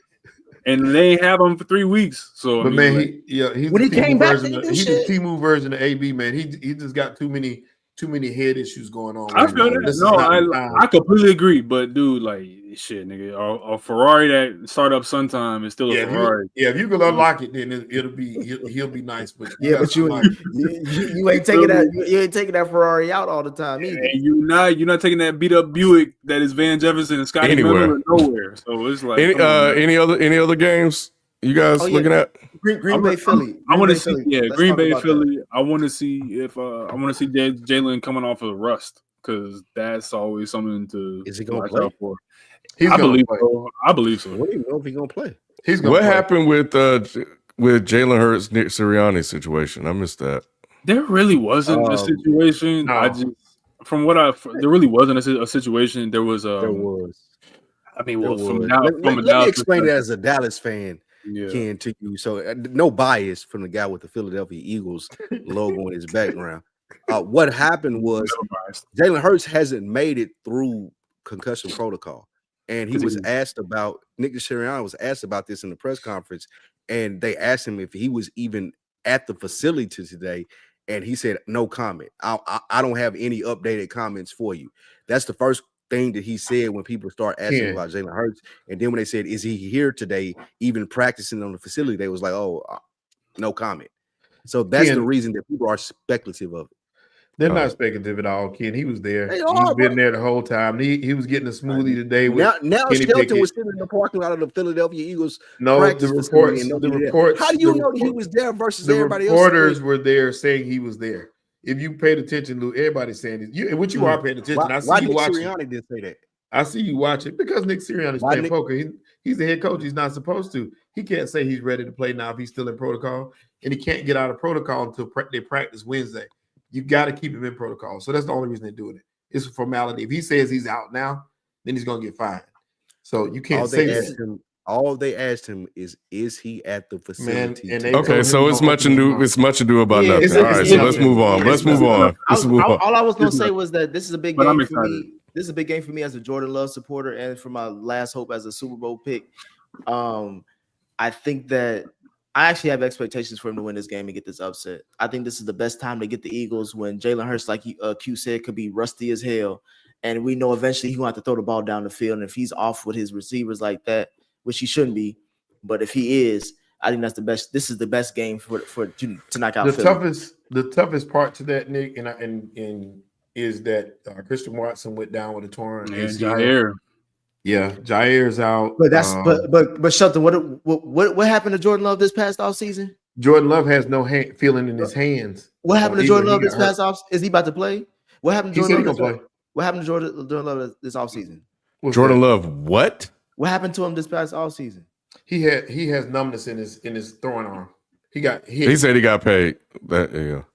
He got his money. Excuses. Okay, I got you. No excuses, bro. He got paid off Dallas. If you're gonna start, if you're gonna start these games, regardless if you hurt or not, Jalen Hurts gonna be hurt too. He fuck around and have a whole concussion and still play. But he got to. He got paid, nigga. Don't give a fuck about all that shit, nigga. You got paid. You better win these games. That's why we paying you. They're just beat up. The question again is the Tampa Bay and Washington game. That's gonna be that's the one I want to see. Yeah, I want to see Mike Evans and Lattimore. Yeah, I think Tampa Bay could definitely surprise the people and make a run in the playoffs. Please document, cut that Jalen, and make sure that you play it once Tampa Bay make their run. But I think that's going to be the game. We're gonna see if once that's they get blown.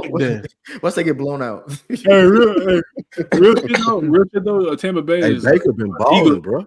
Tampa Bay is like my biggest worry in the playoffs right now. Baker been balling, man, and they beat Philly and Detroit.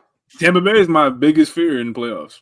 Like if I'm afraid of any team, I'm not really. Y'all niggas just talking on a Tuesday. I feel Baker Mayfield has been balling, Nick. I feel good about. I never thought that I was. So is Sam Darnold. So is Sam Darnold.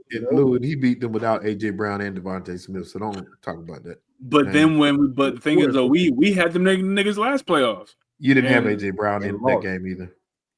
AJ Brown didn't play at the time. Y'all lost. I'm not worried about Tampa at all. I would say I wouldn't be surprised if Tampa won, but I would think that if Jaden Daniels wins this playoff game on the road, I don't see it, man. I think he may be he going to be talked about a lot favorably, like moving forward as a top 10 QB. I'm looking forward to Baltimore and Pittsburgh. I think that Pittsburgh will be able to pull it out, and I think that the Eagles will be able to get that dub. So we'll see though. I'm looking. Mine is the Chargers and the Texans, and I say that because both teams. Let me explain. Both teams are struggling. That's the worst game. It is the worst game, pretty much, Lou. But if you take a Houston team, if they can somehow get some momentum after winning a game like that, plus we look at the coach. Who you got in that game? Game, we'll get to. Yeah, we're doing the picks. We're doing the picks. Yeah, but what I'm saying is that's whoever wins that game. You know what I'm saying? That's a way to get yourselves ready for the playoffs, get you going, and can start some momentum. Both those teams got some ballers on either side of the ball. So if you got to have a playoff game to get you ready for the playoffs, you're not winning that game. You're not winning that game at all. I got you. Well, we'll know. You all know who I got. Yeah, I know you. It's the Wizard. All right. Okay. Moving on. We have some more news updates. Miami. I don't know what's going on in Miami, but apparently Tyreek Hill wants out. So he is following in Jimmy Butler's footsteps by announcing his disappointment in the Dolphins organization and requesting to be moved. Is Tyreek justified in his statement to the media? He trying to run away from child support payments. I already know what's going on. I just think it was an emotional reaction and literally in the heat of the moment or the heat right after the moment. You know what I'm saying? No pun intended. But yeah, the way you could tell like this was he wasn't necessarily thinking or in his right mind. This was, bruh, I've been to the playoffs every single year. You know, we've been balling. I know Tua's been in and out. I've been banged up. No, I didn't want to go back in, especially if we're not going to make the playoffs. Hell no, I want out of here because I want to compete. I think that was just a heat in the moment statement. Unlike Jimmy Butler, Jimmy wants out because Jimmy is going literally head to head with Pat Riley, and Jimmy wants his money. And Pat Riley said, "Nigga, I didn't pay Alonzo Mourning. I didn't pay Dwayne Wade. You think I'm gonna pay you?" And that's what that situation is. Now, here's the thing, though. I don't know once he cools down and calms down if he's still going to feel the same way. But if he does, I don't think it's justified because he wanted to go to Miami. The Kansas City Chiefs facilitated that, and he read up, and he got paid by them boys. So you are their number one target. You are their number one weapon. So it's not like you're not getting production on the field. Bruh, you got paid. Go out there and play ball. You said Tua was more accurate than Mahomes. You said you didn't have no issues with Tua being your quarterback. You decided that. So you know what? Elevate yourself. Elevate Tua even further, and stick with the franchise you chose to be with. You know what I'm saying? Hey, Nick. Go ahead, people. No. Go ahead. Vibes and stuff said Tyreek went from top 5 to not mention at all. And this is where I be asking for sometimes for my flowers too. Because when I was over here telling y'all, making all my shit jokes about Tyreek and how he ain't that productive, really, when it comes down to it, niggas was saying you don't know what you're talking about. You don't 1,700 yards, like in back-to-back seasons before this one.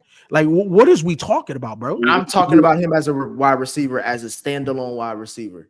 1,700 yards. He's like a small Debo. Is what you're saying.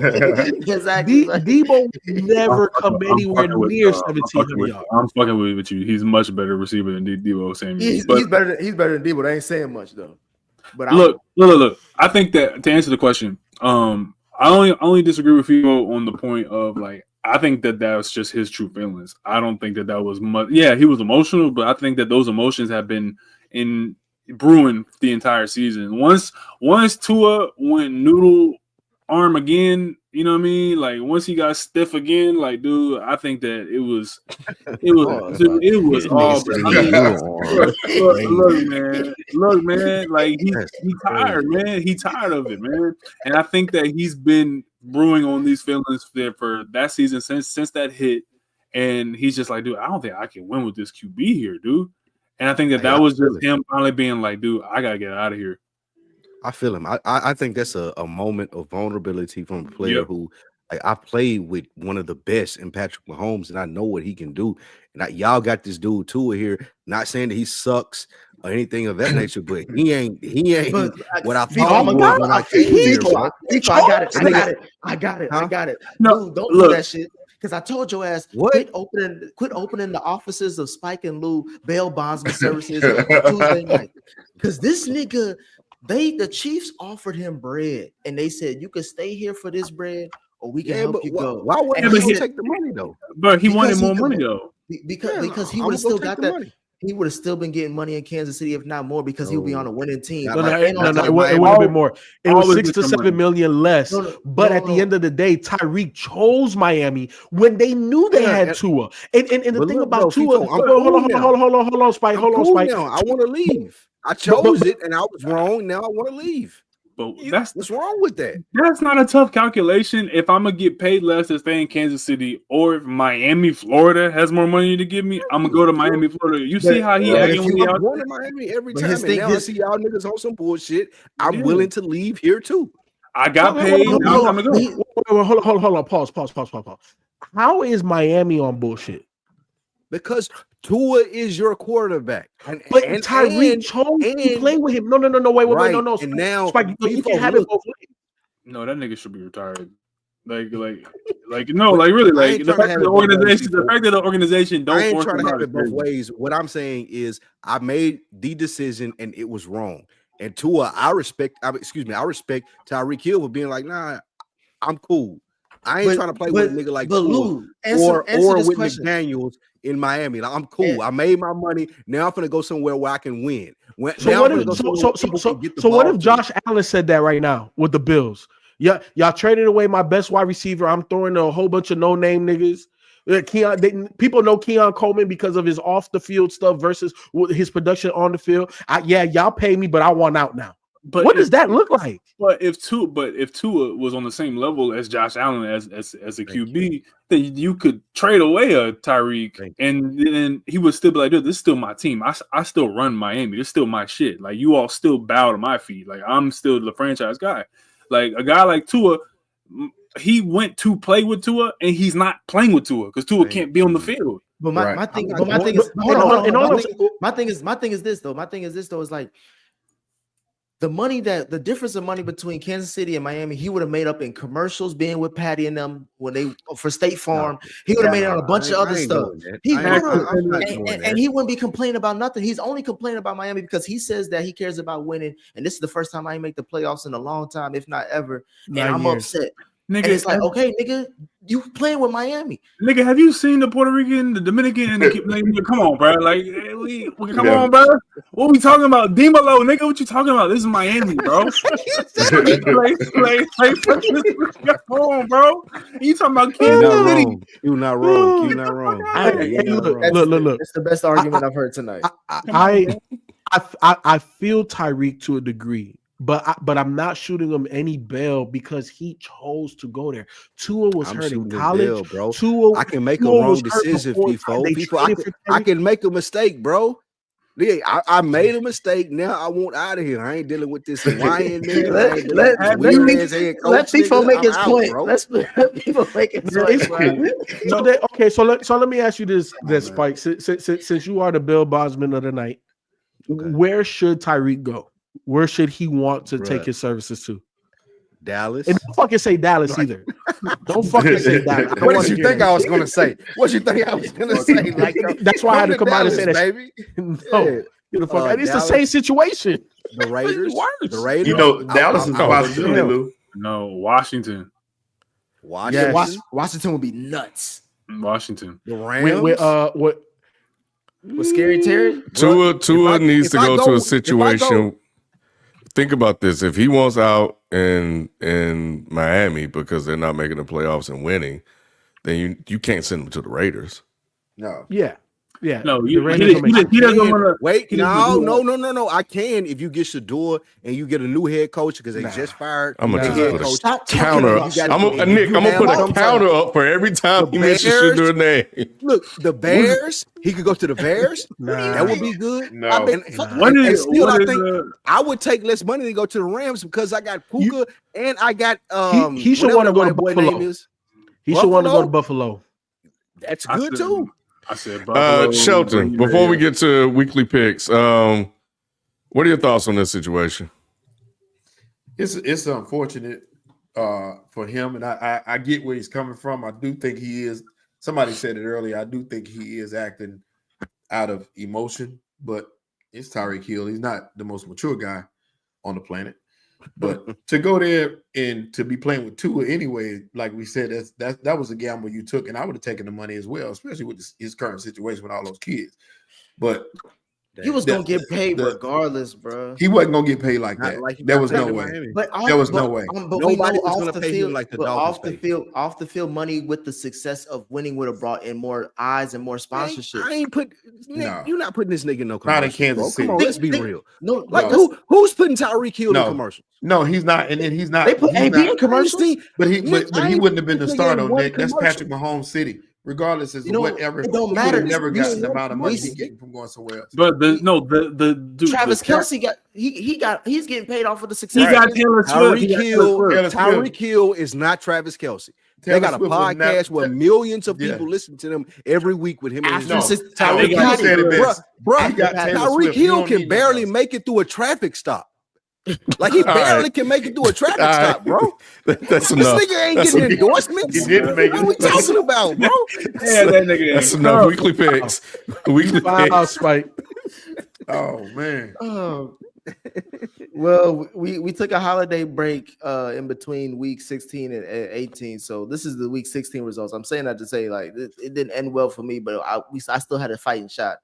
Hey, let me see. Hey, everybody in the chat, the FIFO flexing emojis, man. I need them joints. FIFO, that's your first time. It was only 3-0. Look nice. No, it wasn't. But that was it for the regular season weekly picks. Since we had to end it on this. It was What's the overall, Nick? Overall, you see at the bottom. It's on the bottom. Okay, bet. Sheldon came in number 1. FIFO number 2. I'll take number 2. Lou came to third at the last second. People, number 2 like you. People, if you ain't first, you last. Just barely. It was 2 games. All right, Bobby. Ricky Bobby. So as you can see, I hit my mission as far as I hit my Mike Tomlin. I didn't have a losing season. Me too, Nick. Dang, we all did pretty good, yeah. No, we all did not. I ain't gonna lie, Sheldon cheated. He picked the favorite. He always some kind of way. I don't know what you did, nigga, but you cheated. He always picked the favorites. That's it. But that's the reason why Shelton does the prize picks joints. Yeah, straddling the fence. Yeah, that's what he did. I'm a gambler, Nick. That's what I do. Yeah, you always pick the favorites. Yeah, no. I gamble the wrong way. I gamble. I'm like, I go for high risk, high reward. You barely beat me, people. 2 games. I'm hot about that. Hey, all right. Let's get into these weeks. It was 2 Dallas games though. The playoffs. First game we got the Los Angeles Chargers going on the road to the Houston Texans. I hope you're all right, Ken. I see. I want to hear this. With Ken, I'm scared. I'm picking Harbaugh because it's Harbaugh, and I ain't talking about his brother. I ain't even acknowledging his brother. It's the only Harbaugh I acknowledge. You know what I'm saying? This nigga, right. Ken, we talked about this earlier. You was questioning the whole time. This nigga won. He won more than twice the games they won last year. Mm-hmm. In one season turnaround with less talent. So it definitely spotlights that we were all correct about Brandon Staley and the issues that were going on there. Yeah. So they did the right decision, and they're getting results from it. Yep. Look, I know I talked about it. It's all about situational football with the Chargers. It wasn't a talent thing. It wasn't an X's and O's thing. It was situations. And we know that Jim Harbaugh, every time he gets hired, he turns it around like this within a season. Whether it's that first season or that second season, it's getting turned around because he understands football at a very high level. And this is the proof right here. Yep. I think that Stroud is better than the Chargers quarterback, so that's why I took the Texans. Lou, I'm. That's not the argument I would have made, but I don't want to say. Wait. You don't think Stroud better than him? I'm not gonna say anything about this because I'm trying to. They said if I ain't got nothing nice to say, I ain't got nothing nice to say. You know what I'm saying? Exactly. All I'm saying is that I wouldn't use that this year because Stroud ain't looking like shit. Not this year. If you said Taylor Williams had a better season than Stroud this year. I got faith in him. I think in the playoffs, from listening to him doing his media stuff, I think that he's going to step up in a big game and they'll win this game. What big game did he step up in this year? No. So you want to think it's going to happen in the playoffs? But look, Nick, this is the biggest game of the year, though. This is the biggest game of the year. Against the better Harbaugh brother, you think it's going to happen in this game? Yes. Nah. You just talking at this one. Yeah, you are just talking. You're not using your analytical hat right now. Y'all are saying, y'all tell me that y'all think that Stroud is good, but y'all don't believe in him. And this is where I think he's having a sophomore slump. That person. Nah, I don't give a fuck about the sophomore slump, FIFO. How do you know that he's that quarterback that we think that he is? This is the game. We know that he is an above the fray quarterback, right? But we also know for a fact, based off of what it looked like and what the numbers say, he's had a sophomore slump. Doesn't mean that he's trash. It just means that he has a sophomore slump and he's going up against, like Nick said, the better Harbaugh that has that defense flying around. If you look at what those defensive numbers are compared to last year, and like Nick said, less talent, bro. A year older for Bosa, for everybody involved. And they elevated to that level. And again, situationally, as much as I love DeMeco Ryans, he's not Jim Harbaugh. He just not. Jim Harbaugh is a tier or two above DeMeco. DeMeco's still literally establishing himself as what he is as a head coach in the league, right? Great foundation, great first year, managed this second year, right? But he's not Harbaugh. Harbaugh's going to outcoach him. And look, not only do players have to take lessons, young coaches got to take lessons. As Zach Taylor, has he been back to the Super Bowl? No. Don't do that, Chief. I'm just saying, man. I'm just saying he went back-to-back title games, so that says something. About, but my thing is this, Lou. If DeMeco Ryans wins this game, he's a top 10 head coach. All right. What's next? Up next, we got. Go. This the game. Hey, Kim, am I wrong to say that this is the biggest game of Mike Tomlin's career post the Super Bowl? I think it's a bigger game for Lamar Jackson, not Tomlin. It's a bigger game for Lamar Jackson. Yeah, I think, and I wanted to interject this before, but due to time. But I think Lamar is playing with the most pressure out of anybody in the NFL right now. He is by far. I agree with that. People, it's can't Super Bowl or bust. He can't. You can't lose this. And he's had one of the greatest seasons in history. Shelton, go ahead. Go ahead. I was going to ask, would you say Sam Darnold doesn't have more pressure on him? No. Because he's playing house money. He's playing for his career. He's not. No, he's not. No, Nick, because nobody expects. No one expects it out of him. He's already exceeded expectations. So you really don't have no expectations for him. Lamar Jackson is playing for how Joker was with the MVP in the league. Fact. He needed the title to solidify that. And if he didn't have the title, we wouldn't be talking about it like that. So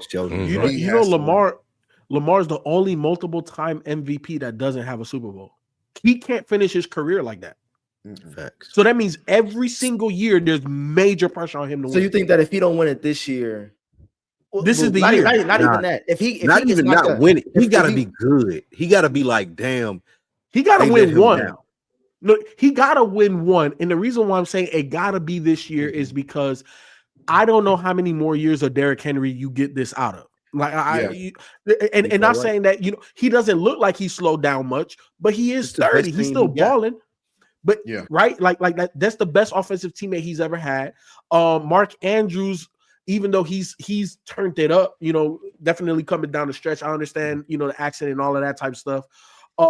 We don't know what the future looks like with Mark Andrews. Zay Flowers, they're probably going to re him up. But we all said Zay Flowers is great, but he's more of a slot guy, not a true number one guy.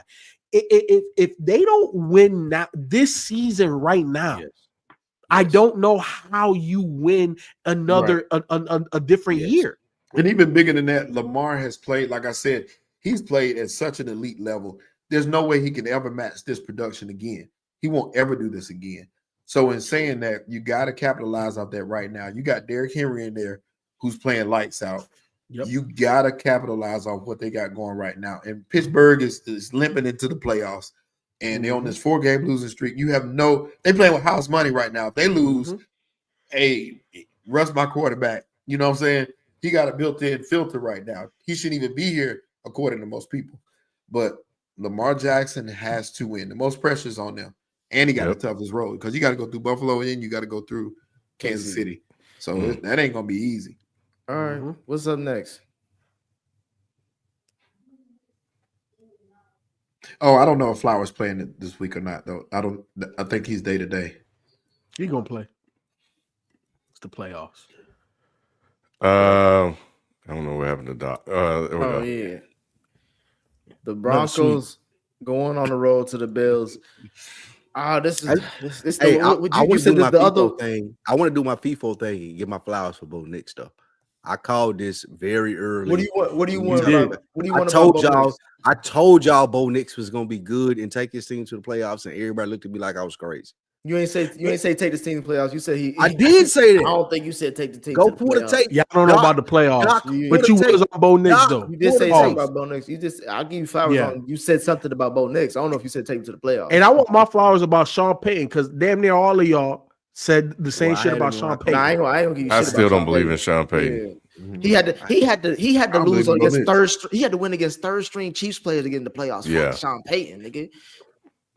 Exactly. What game you want to call out? No. What I'm saying is he turned it around. He turned the Broncos. Even if they wouldn't have made the playoffs, if they would have missed it by one game, nobody would have thought that Bo Nix was going to be what we saw out there on that field. What are y'all trying to say about Bo Nix? Bo Nix is a good up and coming rookie quarterback. He's going to be a. What's the comp? He's going to be what? Who is he like right now? How good is he right now? Ryan? No. I'm not talking about overall career. I'm just talking about right now. Who is he as good as QB wise? Nobody, Nick. Drake made Nick. Will Levis. Y'all keep on telling me he good. Who is he as good as? Who is he as good as in the league right now? It's not true. Nobody. So what the fuck is he as good as Dak Prescott, David Carr? No, he's not. He is. No, he's not as good as whoever the Carr kid, but he's not as good as that, bro. No, he's as good as that. All right, what's next, man? Middle of the way quarterback. Yeah, y'all just be talking shit about Bo Nix, boy. I ain't trying to hear them conversations until he do something. If he beat Josh Allen, then we could talk. Then we like, okay, maybe that's not gonna happen. That's not gonna happen. Nobody here believes that. He loses to all the good teams and he beats the bad teams, so he ain't shit. Because Josh Allen is that guy. We can move next. Oh, this the game of the week for me, boy. You know what I'm saying? Funny. We got the Green Bay Packers going on the road to the Philadelphia Eagles. They're going to the Link. Let's go Green Bay. Why y'all picking Green Bay? So, when in doubt, go with the better quarterback. Okay, so let me at least explain my side. When I saw that they were playing Philly, I was like, oh, that's a tough matchup for them based on how Jordan Love plays. I thought that was a rough, match. I had no idea that Christian Watson was hurt, and I had no idea Jordan Love can't even feel his hands. So that definitely changed things because they're not healthy, and their odds. So I'm not changing my pick, but and then of course Jalen Hurts, like that concussion to sit out 2 weeks. like that concussion he had was a byproduct of all the hits he's taken over the course of the season, and it finally caught up to him, and he had to sit down. So, but I mean, that team ran fine without him. I mean, Pickett was in there, fucking Tanner McKee was in there, so they were still able to produce. But yeah, I made this pick without knowing that they had those significant injuries. I just don't believe in the Eagles. That's my answer. Of course, I get it, Lou. I mean, the way the Cowboys did them this year, I understand why you don't believe in them. Cowboys beat them. Who was next? Who was next?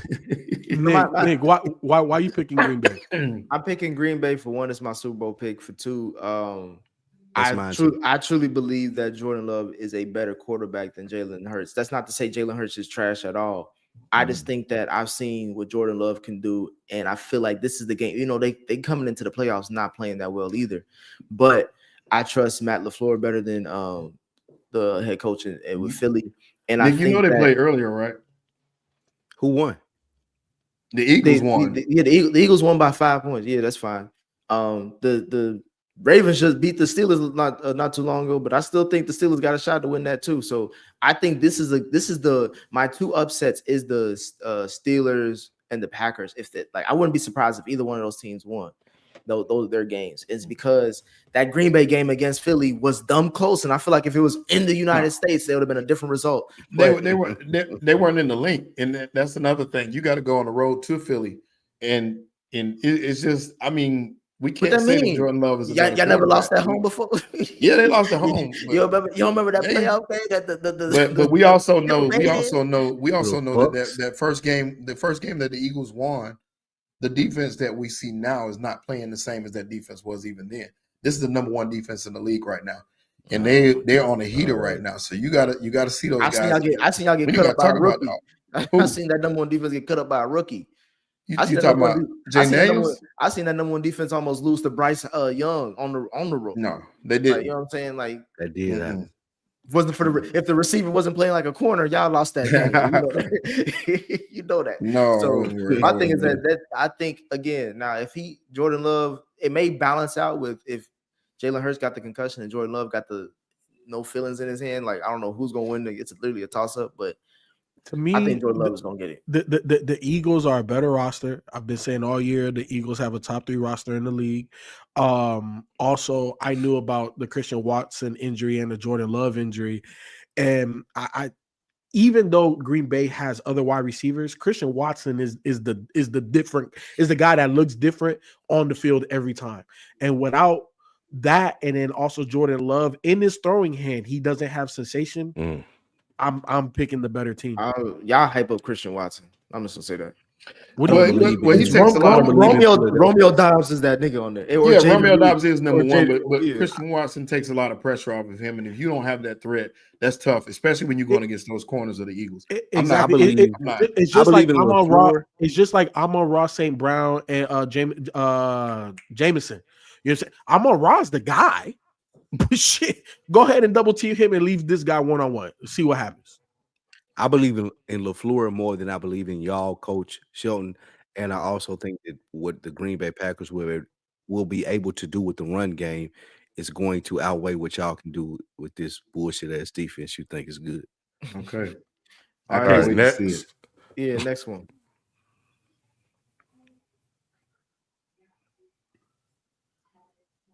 We got the Commanders going on the road to Tampa Bay. I got to stick with my pick as far as Jaden Daniels. He's the rookie of the year. Won 12 games. It's crazy. 12 games for Washington Commanders. Mm-hmm. I do think that Baker is proven, like I mentioned earlier this year, I think he's proven to be a franchise QB for the Bucs. So I wouldn't be surprised if they won, but I just think that I'm going with the better quarterback in this situation. And I think that's Jaden Daniels already. Man, Baker Mayfield is the definition of great value. You know what I'm saying? He's good enough to you know, if the weapons around him is good enough, you know what I'm saying? Obviously, he could get you to the playoffs. But, like, is he, like, the guy like that? Is he a top 10 QB? Nah. You know what I'm saying? I think Jaden Daniels can be a top 10 QB. He played like a top 10 QB for the majority of this year. And to me, the eye test says that the Commanders have just played better and have better play call on both sides of the ball. So for me, I'm taking what has been consistent throughout the year. To me, the Bucs have had too many ups and downs, regardless if it's due to injury or whatever. I don't believe in them like that. I'm not saying that they can't win this game. I wouldn't be surprised if they do, but I don't believe in them like that. The Bucs beat the Lions and the Eagles. The Bucs have a team that is veteran laden and has shown up in big games. You got to figure out a way to stop that team when it matters most. And I don't think that Washington is quite ready. I think Washington is a young, talented team and an up-and-coming team, but they got to go on the road to Tampa, and it's going to be tough to win in that environment. And I don't trust the defensive line like that. Washington. We're talking warm weather state, and we're talking potential shootout. In a shootout scenario, who would you take? Baker. I'm not doing that. I'm not doing Mike that. Evans. I don't even know. And I wouldn't even. There's not another answer. Baker has showed y'all this season. He's the dude to take in this situation. I'm not even talking about just shootout. I'm just talking about putting points on the board. I think Jaden Daniels is way more dynamic than Baker to run and pass. You know what I'm saying? And I think that it's the experience thing, though. Like what Shelton was speaking to. But he's also playing not really just. I know the experience thing is a great point, but he has that rookie luck where he don't know no better, and he's been doing whatever he not in the playoffs. He don't. I think know that we have a proven head coach in Tampa Bay. We have not proven quarterback, but a quarterback who's playing at the top of his abilities this season. We've seen Baker Mayfield. He's like third in passing touchdowns, quarterback percentage.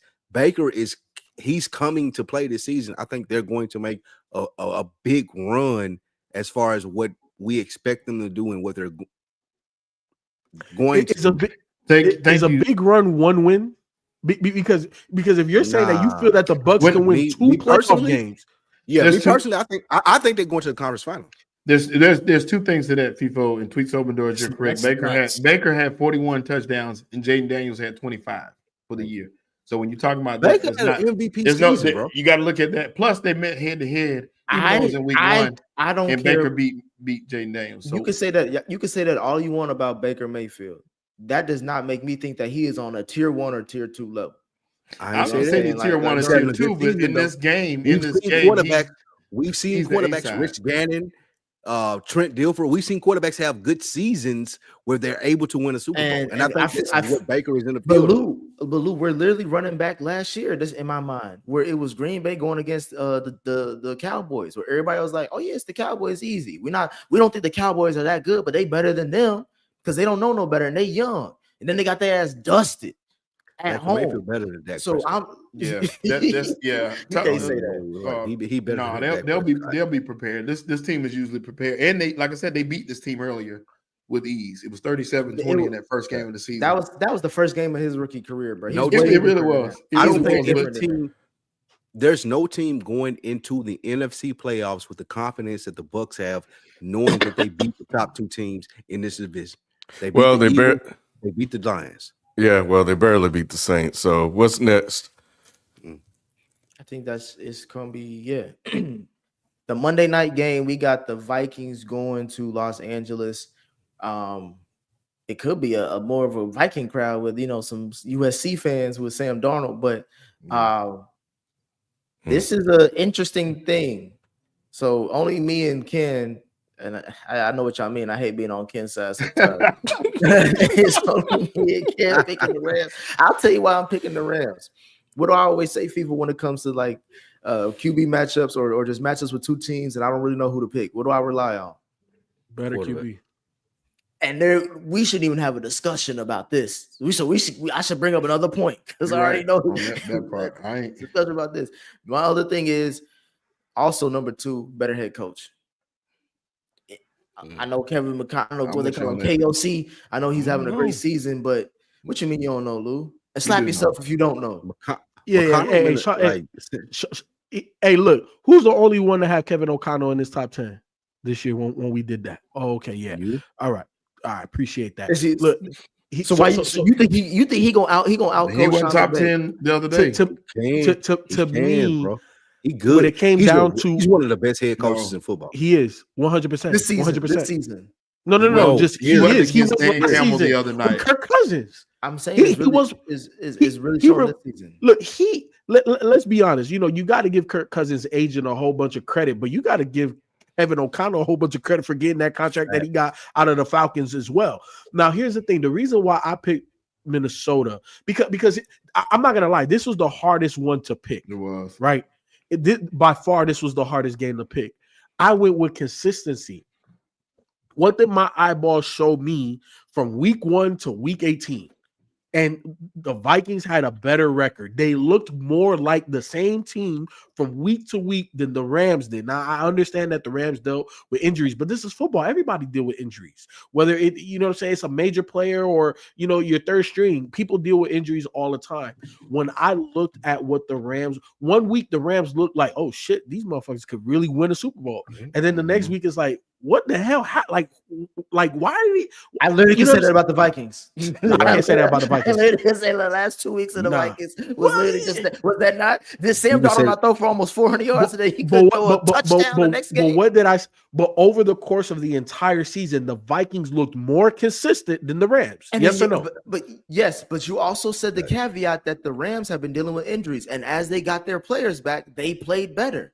They had to win it out to get to the playoffs, even in the first place. Vikings have dealt with their injuries too. Every team has dealt with their injuries. Puka Nacua had a breakout year this year. Puka was nice last year. He was nice. Puka was number one. He was nicer this year, so he showed me that he's that dude. Of course, look, any good rookie is going to progress to a better sophomore for the most part, right? Like outside of quarterback, you can have a slump. It is what it is. Doesn't dictate your career. But again, to me, I just went on consistency. To me, the head coaches, Sean McVay has more pedigree. He's been in the league longer. He has shown more. But when I look at the level of creativity, what they've been able to do with the parts that they've had, equal. When I look at just all those parts, the sum of all of the parts, Minnesota's been way more consistent. But that's the only reason. You said something key though, FIFA. You said that the scheme is equal and all the other stuff is equal. But when we get to that quarterback and we see what happens when he has pressure in his face and he got to throw a ball, what do he do? He throw it out of bounds, so he's inaccurate. Like last point, Shelton. Yeah. I was just gonna say the Rams beat the Vikings in the regular season, which we know this is not the regular season. They beat them. Wasn't it like week 3 though? No, it was. Don't move the goalpost. 5 or 6. I think it was 5 or 6. But the point I was gonna make is that last week they played horrible. The Rams did against Detroit. Well, not last week, the other night against Detroit. I look for Jefferson to bounce back and have a great game. That's the only reason I picked him. Is because I think this is gonna be his game. All right, so I guess we'll see how it all shake out. Those are our picks for the week. Let's jump into Shelton. Is there against the spread this week? I sent one in. I hope I got it in time. Okay. All right. Well, I don't know how to operate this thing. Where Doc at? Doc. All right.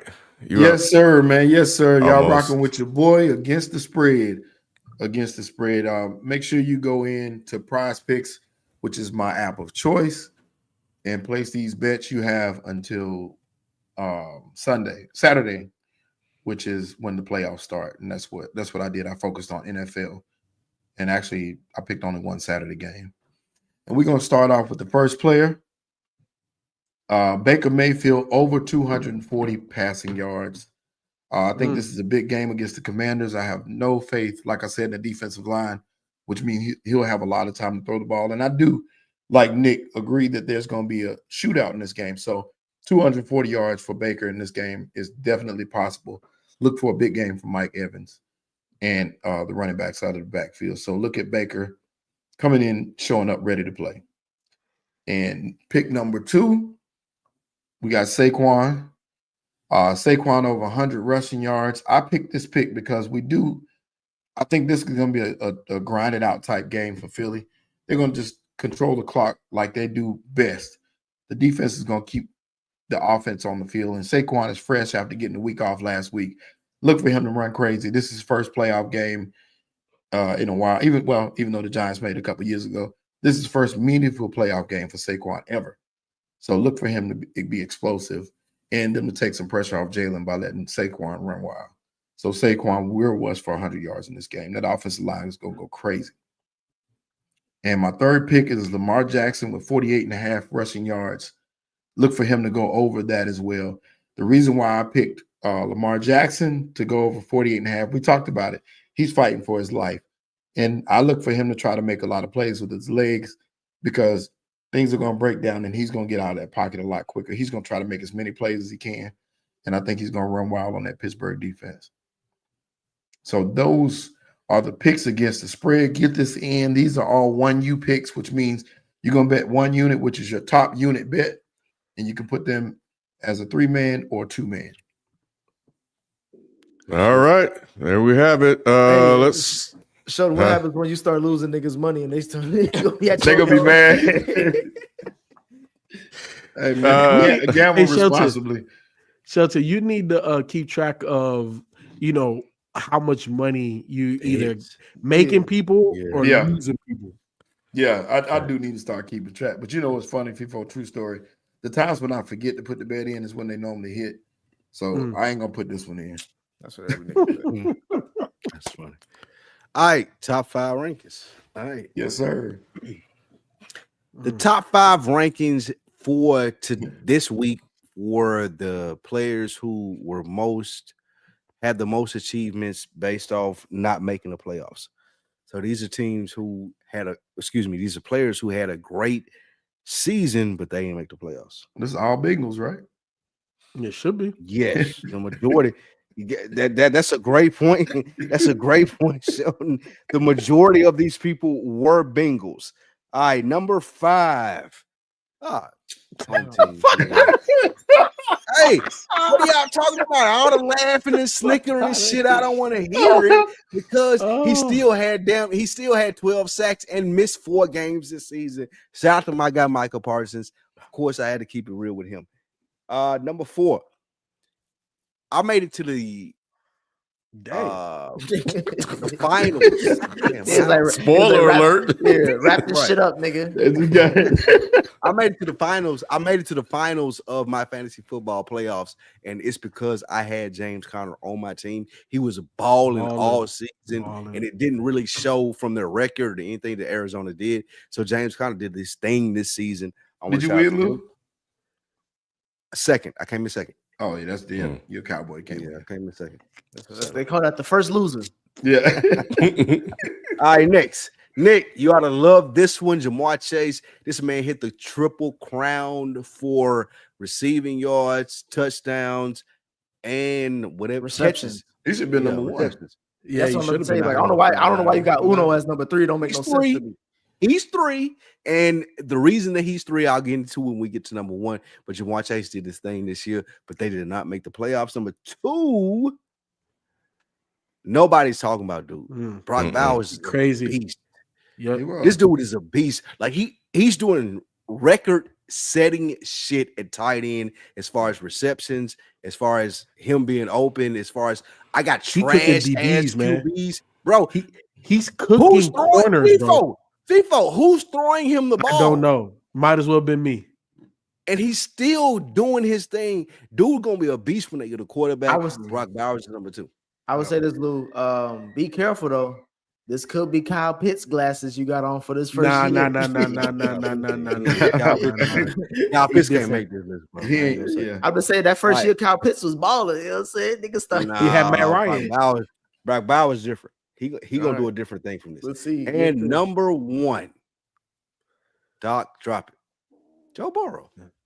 Who could have been? He could have been MVP. He could have been MVP from the sense of I got the dude on my team that had the triple crown in receiving. Every time I needed to step up, I stepped up. Like Joe Burrow is a beast. He didn't. It wasn't every time. He did. I ain't trying to hear your bullshit, Nick. Y'all need to fire y'all coach. He didn't make the. You just said that would help. But y'all gotta. Y'all have a quarterback, a receiver, and a defensive person. 2 receivers. Yeah, that's 2 receivers. That's what I was going to say, Lou. And someone who's top of the league in defensive tackles because Fredrickson had 17.5 sacks. He led the league. In sacks, which is why Michael Parsons should have been in the trash You should have Trey Hendrickson by the way. I ain't trying to out show. Fire Zach Taylor. My thing is fire Zach Taylor. You have a list of top performers who are not in the playoffs. He's the only QB on this list, so he didn't do enough.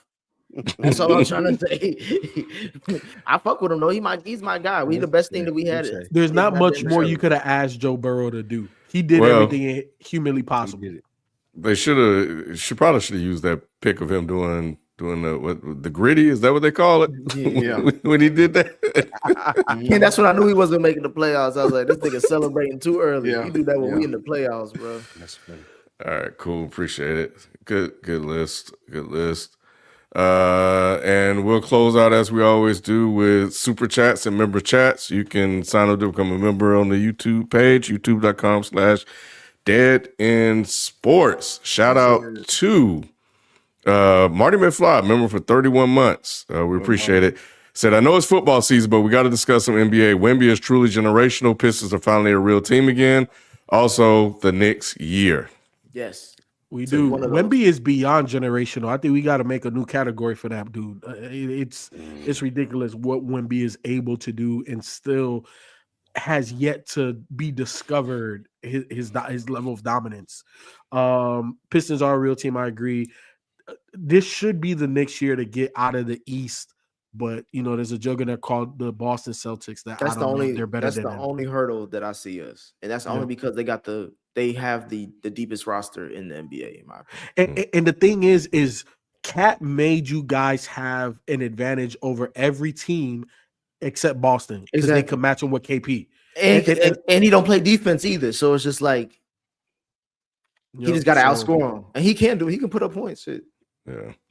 Tweets open doors. If you were given 3 months to train, which stat do you think you could achieve? 5 points in the NBA game, 2 tackles in the NFL, or win around the boxing? I'm gonna say 5 points. 2 tackles in the NFL for me. Yeah, I'll get ran over by all of them. Yeah, mine would be 5 points in the NBA game. If you get ran over, you still get credit for the tackle though. No, you got to get them on the ground, Lou. Yeah, you got to get them on the ground. If Derrick Henry run you over, bro, it's a wrap. I'm doing 5 points in the NBA. You can get the worst back in the league, still be able to tackle. Y'all niggas think y'all can get 5 points in the NBA. It's crazy. That's 2 threes. You know why? The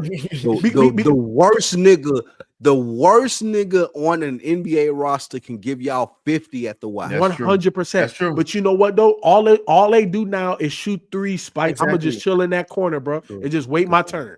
If I shoot 4 or 5 of them, dog, I'm gonna make 2. Mm-hmm. Guaranteed. I'm with Spike. I'm with Spike. 2 tackles in the NFL game. I'm getting somebody. No, but can you from Mississippi though? You country strong. From the South. Yeah, me and Kid standing together on this. We can get 100%. Bro. Ken is an undersized linebacker that will pop the fuck out of anybody, bro. Yeah. I've lifted weights with this guy. No, Ken is fucking some niggas up in the NFL, bro. Yeah. I played football for 15 years. I can get 2 tackles in an NFL game. That's cool. I play basketball my whole life. I can get 5 points anywhere I play. We them boys. I pray Aaron Glenn doesn't take the Saints or Jets jobs. They will fire him after 1 year. He not getting Jets. He should go to the Jets. He's gonna take the Saints job. Oh God. I think you have more success with the Jets than the Saints. Hell Bro, no. The Saints have the biggest debt. They got more debt than the student loan debt in America, bro. I swear. The Jets job, you have to have a personality to match the size of the city. And Aaron, as much as I love Aaron Glenn, he don't have that. At least not yet. I don't think they need a coach like that though. I think you need because you got to handle the media, dog. No, I'm saying he just gonna focus on football, bro. Nah, think about the last successful coach that was with the Jets. Who was that? That was Rex Ryan. Rex Ryan. You just got an easier road with the Saints. That's who then. Rex Ryan is who they need to hire. Yes, that he needs interviewed. To be the next coach. Yeah, mm-hmm. He interviewed already. And he wants the job. Running back, Rex Ryan ain't gonna solve shit, but okay. Yeah. What do you mean? Okay, we'll go into Joe Burrow has missed the playoffs 3 out of the last 5 years. Nick, this for you. I mean, I can't argue with those numbers, but his resume better than most of the niggas y'all want to say better than him, so that's fine. We'll see how things change this season, though. So let me ask you: is this like a what's the quarterback for the Chargers? I can't think of his name. Herbert. Is this a Herbert Staley situation? No, this is you change the head coach and then boom, you have success. No, this is more of a. I think injuries play more on a 3 than out of the 5 because he was hurt last year, and the year he was hurt last year because the year before that they went to the AFC title game. So that's why I'm just like when the numbers get put up like this is what Ken talk about when they fudge the numbers and make their argument. It's like when you're taking into account for certain things. Like if you want to just go off of just the fact of this, that's not wrong. But if you want to take into context everything. Then it looks different. I just think with Zach Taylor, Joe Burrow actually likes Zach Taylor. He loves the offense that he's in. He's produced in that offense. I just think that with Zach Taylor, he only got this upcoming year left for me. Where if they miss the playoffs again, he got to be gone. I said Zach Taylor should have been gone 2 years ago, and the reason being for the same reason why I said Staley should have been gone. He's not great situationally. The only reason why the Bengals have had success is because you have a legit quarterback. And he has 2 number one wide receivers. But you talked about this as far as like a quarterback takes leadership from their head coach, right? But you would not say that Zach Taylor's a leadership type of dude, right? You wouldn't trust his leadership at all. But he's helped groom Joe Burrow to be who he is as a QB. But remember what I also said. The success has to tie out somewhere. No, but remember what I also said about Norv Turner. Norv Turner was a great OC. Every time he was a head coach, he ain't had no success. So what I'm saying about Zach Taylor is, look, the offense can look great in this, that, and the third, but maybe he's just not a leader of men. But you said 2 years ago you would have fired him. He went to the title game 2 years ago. No, because the thing is this: what is Zach Taylor's personality? Because I don't feel that the Bengals have taken on Zach Taylor's personality. All of the greatest teams that have won a Super Bowl, the personality is of the head coach. Andy Reid and the Kansas City Chiefs, the personality is Andy Reid. Always has been. The personality can be from the head coach, but it also can come from the quarterback. That does happen a lot. No, the imprint of how the mentality of all of those players on that field has to be the head coach. That's the reason why Tomlin has had success, because it doesn't matter who the quarterback is. It don't matter who the running back is. It don't matter. You're not making sense tonight because how you gonna say this? Perfect sense. You saying that this is what Tomlin. You just said that Tomlin has got to get fired, but then you're gonna say, but this is what made him have success. I didn't say Tomlin has to get fired. I said Tomlin has extreme value. I didn't say fire the guy. I said get something in return because you're not going to be able to replace him. But you're saying to replace him regardless in Pittsburgh because he's not doing enough.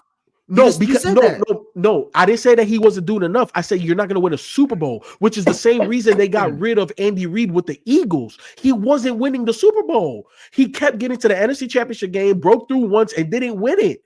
So then get rid of Kyle. So Kyle Shanahan's on the hot seat too, then, right? He's starting to get there. He's starting to get there. Donovan Mason, this is the perfect instance to remind that Tyreek was voted number 1 overall. How hilarious. Stop it. I seen Donovan. He was number 1 when we voted him overall. He was doing his thing. He ain't got nothing. Like the thing about receivers is they're so dependent on play calling and quarterbacks. Like when we say, "Oh, Tyreek is doing his thing," it's because they are making a point for him to do his thing. Lou, can you tell the folks your office hours for the law offices of Spike and Lou? Because I swear he the bail bonds that stay open the late. Spike and Lou. He working overtime. He broke down how wide receivers work in the NFL to us. Nick, if I'm focused on Tyreek Hill being my best player in my offense and making sure that I give him the ball, we're going to do well. That's not happening in Miami. And that's why he mad. Adrian Wells, I love my Cowboys, but until Jerry leaves, we ain't going back to the Super Bowl. Much love to y'all. Ben said. That's not true. Okay. Yeah. When they talk about at this point, when y'all talk about him leaving, y'all talking about him dying. That's it. Yeah. That's what they mean. That's all they say. That is. He come out every week and said, "I'm not giving up my position at GM. I'm not done the team." Let me ask y'all this: Do you think his sons are going to run it better or worse? His sons probably sell it better. They're gonna be just like Al Davis's boys. I think better. Bryce dropped 5 touchdowns and a 40 burger on Ken's Super Bowl pick. That he did. Why are we bringing that up? That tells me a lot about Raheem Morris, honestly. Raheem might be one and done. I didn't think that was a good pickup, but it is what it is. If they didn't fire him by now, but you might be right. You know what they're calling Bryce Young right now? I saw this on social media. They're calling him the Grim Reaper. Because they say that he got like the Saints head coach fired. They got he got somebody else fired, got them out the playoffs, got another team out the playoffs. They're calling Bryce Young the Grim Reaper. You just can't let Bryce put 5 and 40 on you, bro. I'm sorry. For a playoff spot, and that's how you show up, inexcusable. Did y'all see that no-look touchdown? Yeah, I saw that shit. I was like, that's nice that thing. Yeah, and that was in your house on the road. Yep. I would have drew up the pink slip as soon as I saw that. I would have choked them out like they did in I was embarrassed. Do the right thing. Shit, I would have did a Sean Payton. I mean, put a bounty on that man, get him out the game, hit the fuck out of him. Hell no, get him out.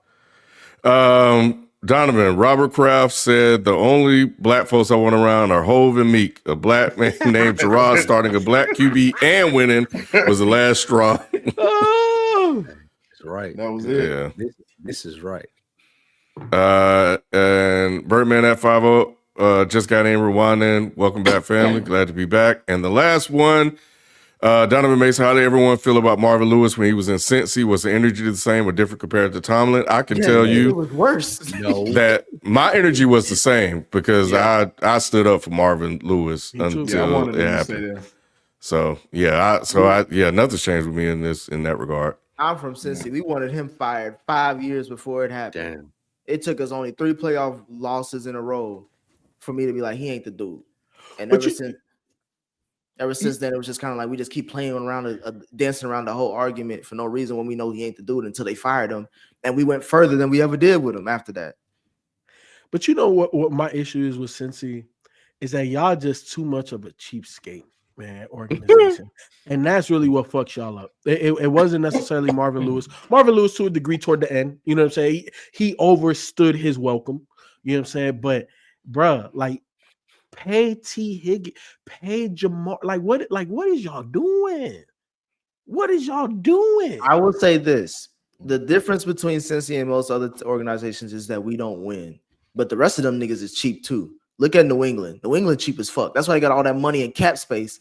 Because for one, no one wants to go there. And two, they ain't really trying to pay nobody. You know what I'm saying? Like, so that's my thing too. Like, well, wasn't it two off seasons ago where Bill Belichick spent the most? Like, and who did he spend it on? He spent on Jonnu. Yeah, he spent it on. It wasn't. Jonnu Smith is not no bum, bro. Like, is he in the playoffs? What team is he on? He on Miami, exactly. You don't. He balled with Miami. That's right. He balled with Miami. He did. Mm-hmm. My thing is this though. It's just like since he pays players, bro, they pay their wide receivers, they pay their quarterbacks. Now, if you're talking about everything else in the middle, they ain't gonna pay a premium for that because they just don't value that. I'm not saying this is what I would do. This is what I'm telling y'all what has been done. Like, they're not going to pay anybody. They have a rule. They don't pay nobody over earlier than they need to. They need to pay Jamar this year because this is the year that he was supposed to be in contract. He was trying to start it earlier. They waited. That's on them. That's their mistake because he balled out. So now they got to pay him more. That's it. No, I feel, but what my frustration with Cincinnati is when you get talent, the goal is to retain it, not to overpay it, right? You look at the Eagles, and the reason why they have one of the top rosters isn't just because they've been able to draft well. It's because they pay them early. Therefore, you're getting them at a discount. The earlier you pay them, the less you don't have to pay the reset. Right, Jalen Ramsey was just talking about this, and he said why DBs aren't necessarily getting paid more. He said when he got paid, he broke right over 20, and he said about 3 or 4 days later, Marlon Humphrey got his deal, but Jalen's was 105, and Marlon was 97. He's like, why did you go down? Reset the market. He said, hey, if I got paid 20, you ain't got to get paid 25. Get paid 20 and a half. Get paid 21. Like, and that's the thing. If Cincy paid Jamar early, it would have been cheaper to pay him then than to pay him now. And then you would have had the money because the salary cap goes up every year in the NFL. You would have had the money, and it would have been as big of a burden to pay T. Higgins. Yeah. So it would have made more sense to pay. It would have made more sense to pay Jamar because you know he's going to be what he is. Well, the thing is, they're gonna pay Jamar, so that's not the question.